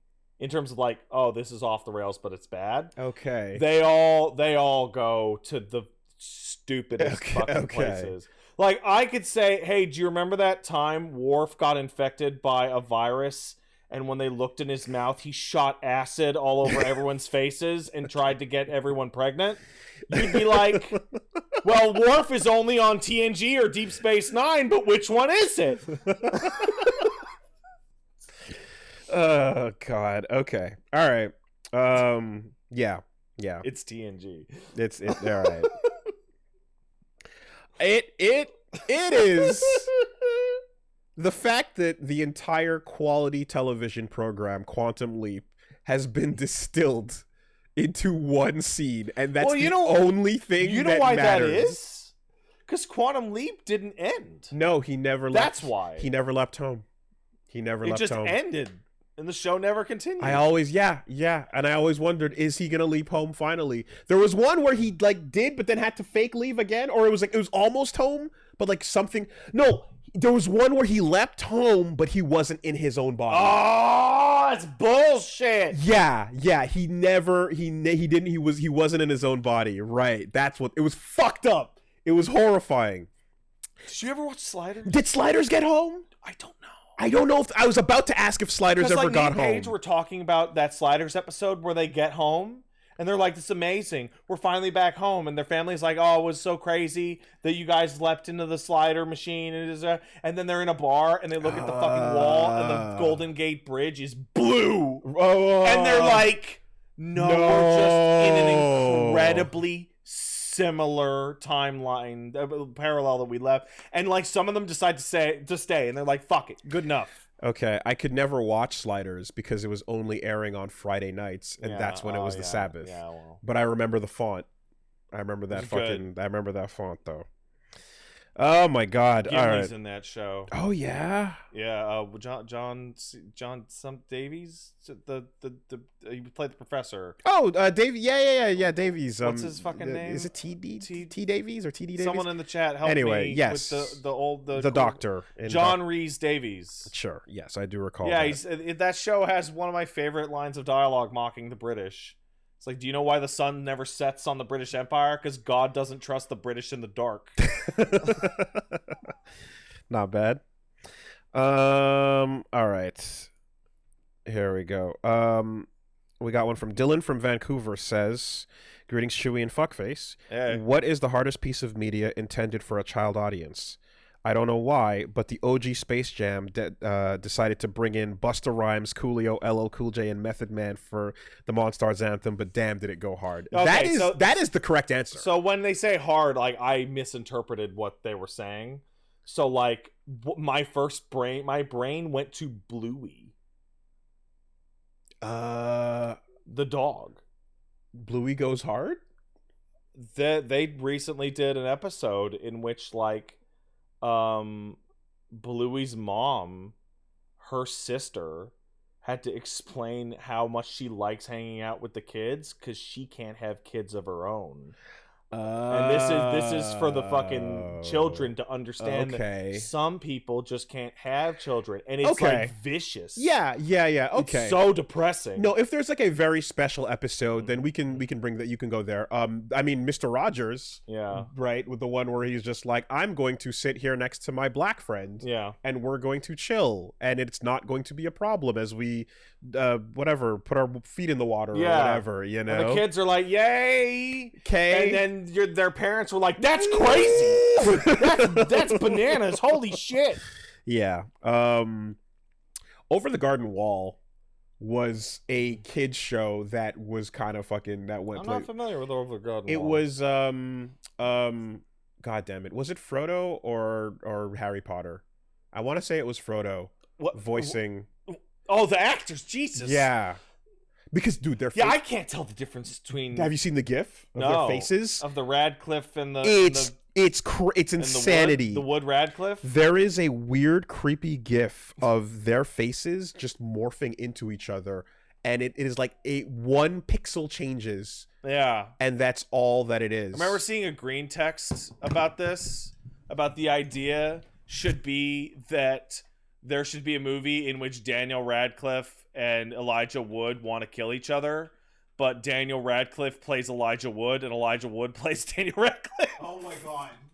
And it would just be the most confusing fucking shit ever. Okay. Oh, that's the same guy. So, yeah. British people, huh? So there's this GIF, and it is like just slowly watching. I don't like it. I don't like it already. Slowly watching one face turn into another. It is very simple. And that's yep. Oh, it's gross. So, yep. Oh, I don't like how the right eye just goes bleh. All you gotta do is just ever so lightly slide one picture over to the side, and there you go. Nah, I'm good. It's beyond creepy. It's not great. Anyways, so Over the Garden Wall is because of all that British incest voiced, and that was one of those ones that was like again, kids cartoon, but like picks up and has some scary shit and goes places. You know what fucking kicked ass? You remember the fucking intro music for the Men in Black TV show? Oh, it was fucking great. I mean, it was based on like Will Smith doing the fucking soundtrack from back in the day, so they'd have to keep up with it. I didn't. So that and Godzilla, I also didn't watch because they were Saturday morning. Oh, but I remember that because of the Lord. Yeah, the same animation team too as well, right? So it was Men in Black, fucking the one I just said, Godzilla, and Big Guy and Rusty where all I don't know what that is. big guy and Rusty is like a giant robot. Astro Boy hanging out with giant Robo. Okay. A Western cartoon, you know. Hey, that reminds me. Well, I've been in most of your house. I haven't seen any like commemorative or decorative worship of the Lord in your home. Interesting. What's up with that? That's wild. Actually, if you go downstairs in the basement, when we moved in, there were some cool Buddha statues. Oh, okay. And I set that shit up and kept it because it's rad. Yeah. Because they look really cool. One of them is like holding my modem and router, and it's awesome. I don't know if I ever told you this, but when we moved into my like what I would call my childhood home, the one I spent most of my time in Chateauguay, there was a fucking crucifix in the laundry room. Oh yeah. Right above like a fat crucifix. Yeah. Above the washer and dryer. Now, first of all, that's a weird spot for that. And like my mom missed it on the walkthroughs of the house. And it fucked her up so bad because she's not Catholic, but you can't throw Jesus in the trash. God. So it fucking stayed there the whole time. Because you I don't believe, but if I throw this in the garbage, like it's close enough that it'd be fucked up. That it is happening. Yeah, okay. I mean, yeah, no. There's I can tell there's the spot. There's always the spot where you can see like the faded mezuzah was removed. Yeah. You know, that's a thing. But yeah, no, you'd think. I actually did hold on to a picture Bible somewhere. Okay. I don't know where it is. For funsies? Yeah, for funsies. You never know. And I think it was one of the ones from like a hotel that says like this was placed by the Mennonites or something. Yeah. Anyway. And you know what? Even if I don't have one, my mom will find a way to replace it. So do you think there's a possibility that like when you're not looking, your mom will just like nail something to the wall, slip one in somewhere, or like hide it underneath a piece of furniture? I mean, that's really funny to think about. It's not impossible, but I will say the one fortunate thing for Seventh-day Adventism is like they don't really believe that objects are particularly important. Okay, all right. You know, there's no like that thing has been enchanted with. They're just like no, it's okay. It's all the. What the fuck is that? Whoa. The magic is in the sky, and in your brain and in your heart. Okay. The magic is not on the icon that we put in a closet. Okay, and then, well, yeah, that's honestly that's like fairly reasonable. Yeah. As far as the logic goes. Yeah. It's funny. Like my older brother, who's like a pastor, was like telling me about how like there was someone who she moved into this place where it was, I think it formerly, I want to say it was like perhaps like an Indian family or so, but they had a bunch of like, they were very devout and they had a bunch of images and things up that were on the walls and kind of like in some cases like silhouetted and kind of stuck in place where they couldn't really get rid of all the signs of the other religious things that were on the walls. And this, this Christian lady moved into this home and couldn't cover up the old stuff. So it was in like a closet kind of area. Yeah. So she just kind of hung all these like Jesus and Mary and kind of like all these just hung up all these Jesus and disciple photos. And it's like, yeah, and it's the same thing now. These are the replacement things that you're in your prayer closet. You know, you can one-to-one it. Anyways. It's different. It's different though. I mean, say what you will, the fucking stained glass art is cool. That shit's rad. Regardless. Good contribution. All right, we got one over here coming in from Scallycap says, "Good morning, Pert and Whoopi. Please stack rank all David Cage games by how valid the moral of the story is." Oh my god. That's a good metric. That's a new one. Not quality. No. Not like racism. Yeah. But Heavy Rain's #1 easy. Okay. You'll do anything to protect your children. Well, okay, if we're accurately stack ranking, then you got to have a bell curve. Yeah. Right? So you got to have a middle that averages out and then a high top, high bottom. You're putting Heavy Rain up top. You got to protect your children. You got to protect your kids. Okay, everyone can get that in their chest. But my takeaway from Heavy Rain was if you lose your kid, you can always make another one. Ooh. So Yeah. a replacement is only 9 months away. Okay. Jesus Christ. That was the takeaway I took. So I don't know. Yeah. I don't know what the fuck the fucking meaning of Beyond Two Souls is. I literally could not tell you what that game's theme was at all. Beyond Two Souls might have been Sudoku is okay. You're all gonna hang out on the other side anyways. It's fine. I genuinely have no idea what the fuck that he was going for with that one. It like I don't think of any central theme at all. ghosts exist on the other side. Yeah. It'll be okay. It's fine. The afterlife is there.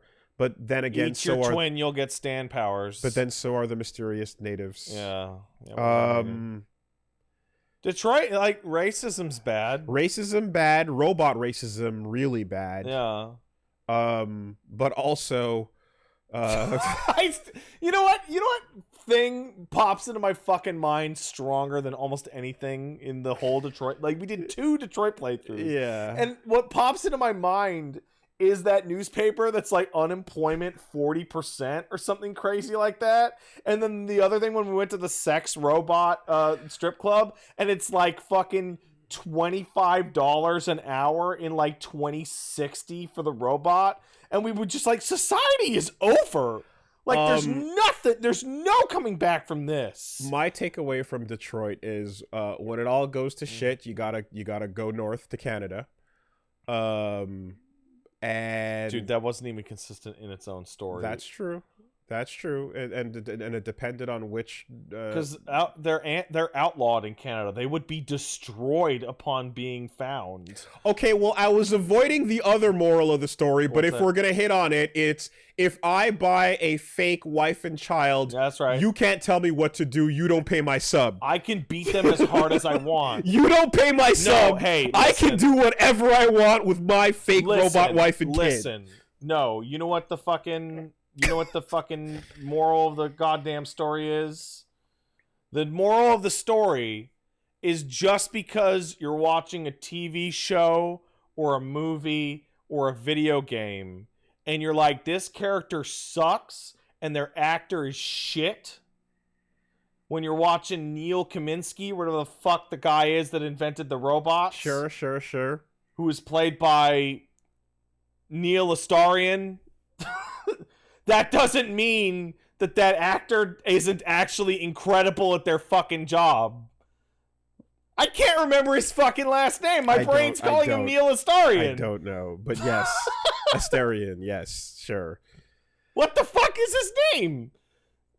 Neil Newbon? Okay. Yeah, Neil Astarian Newbon. Okay. Yeah, he was in fucking Detroit Beyond Human, and he fucking sucked in that role. Okay. Probably because he did what David told him to do. Okay.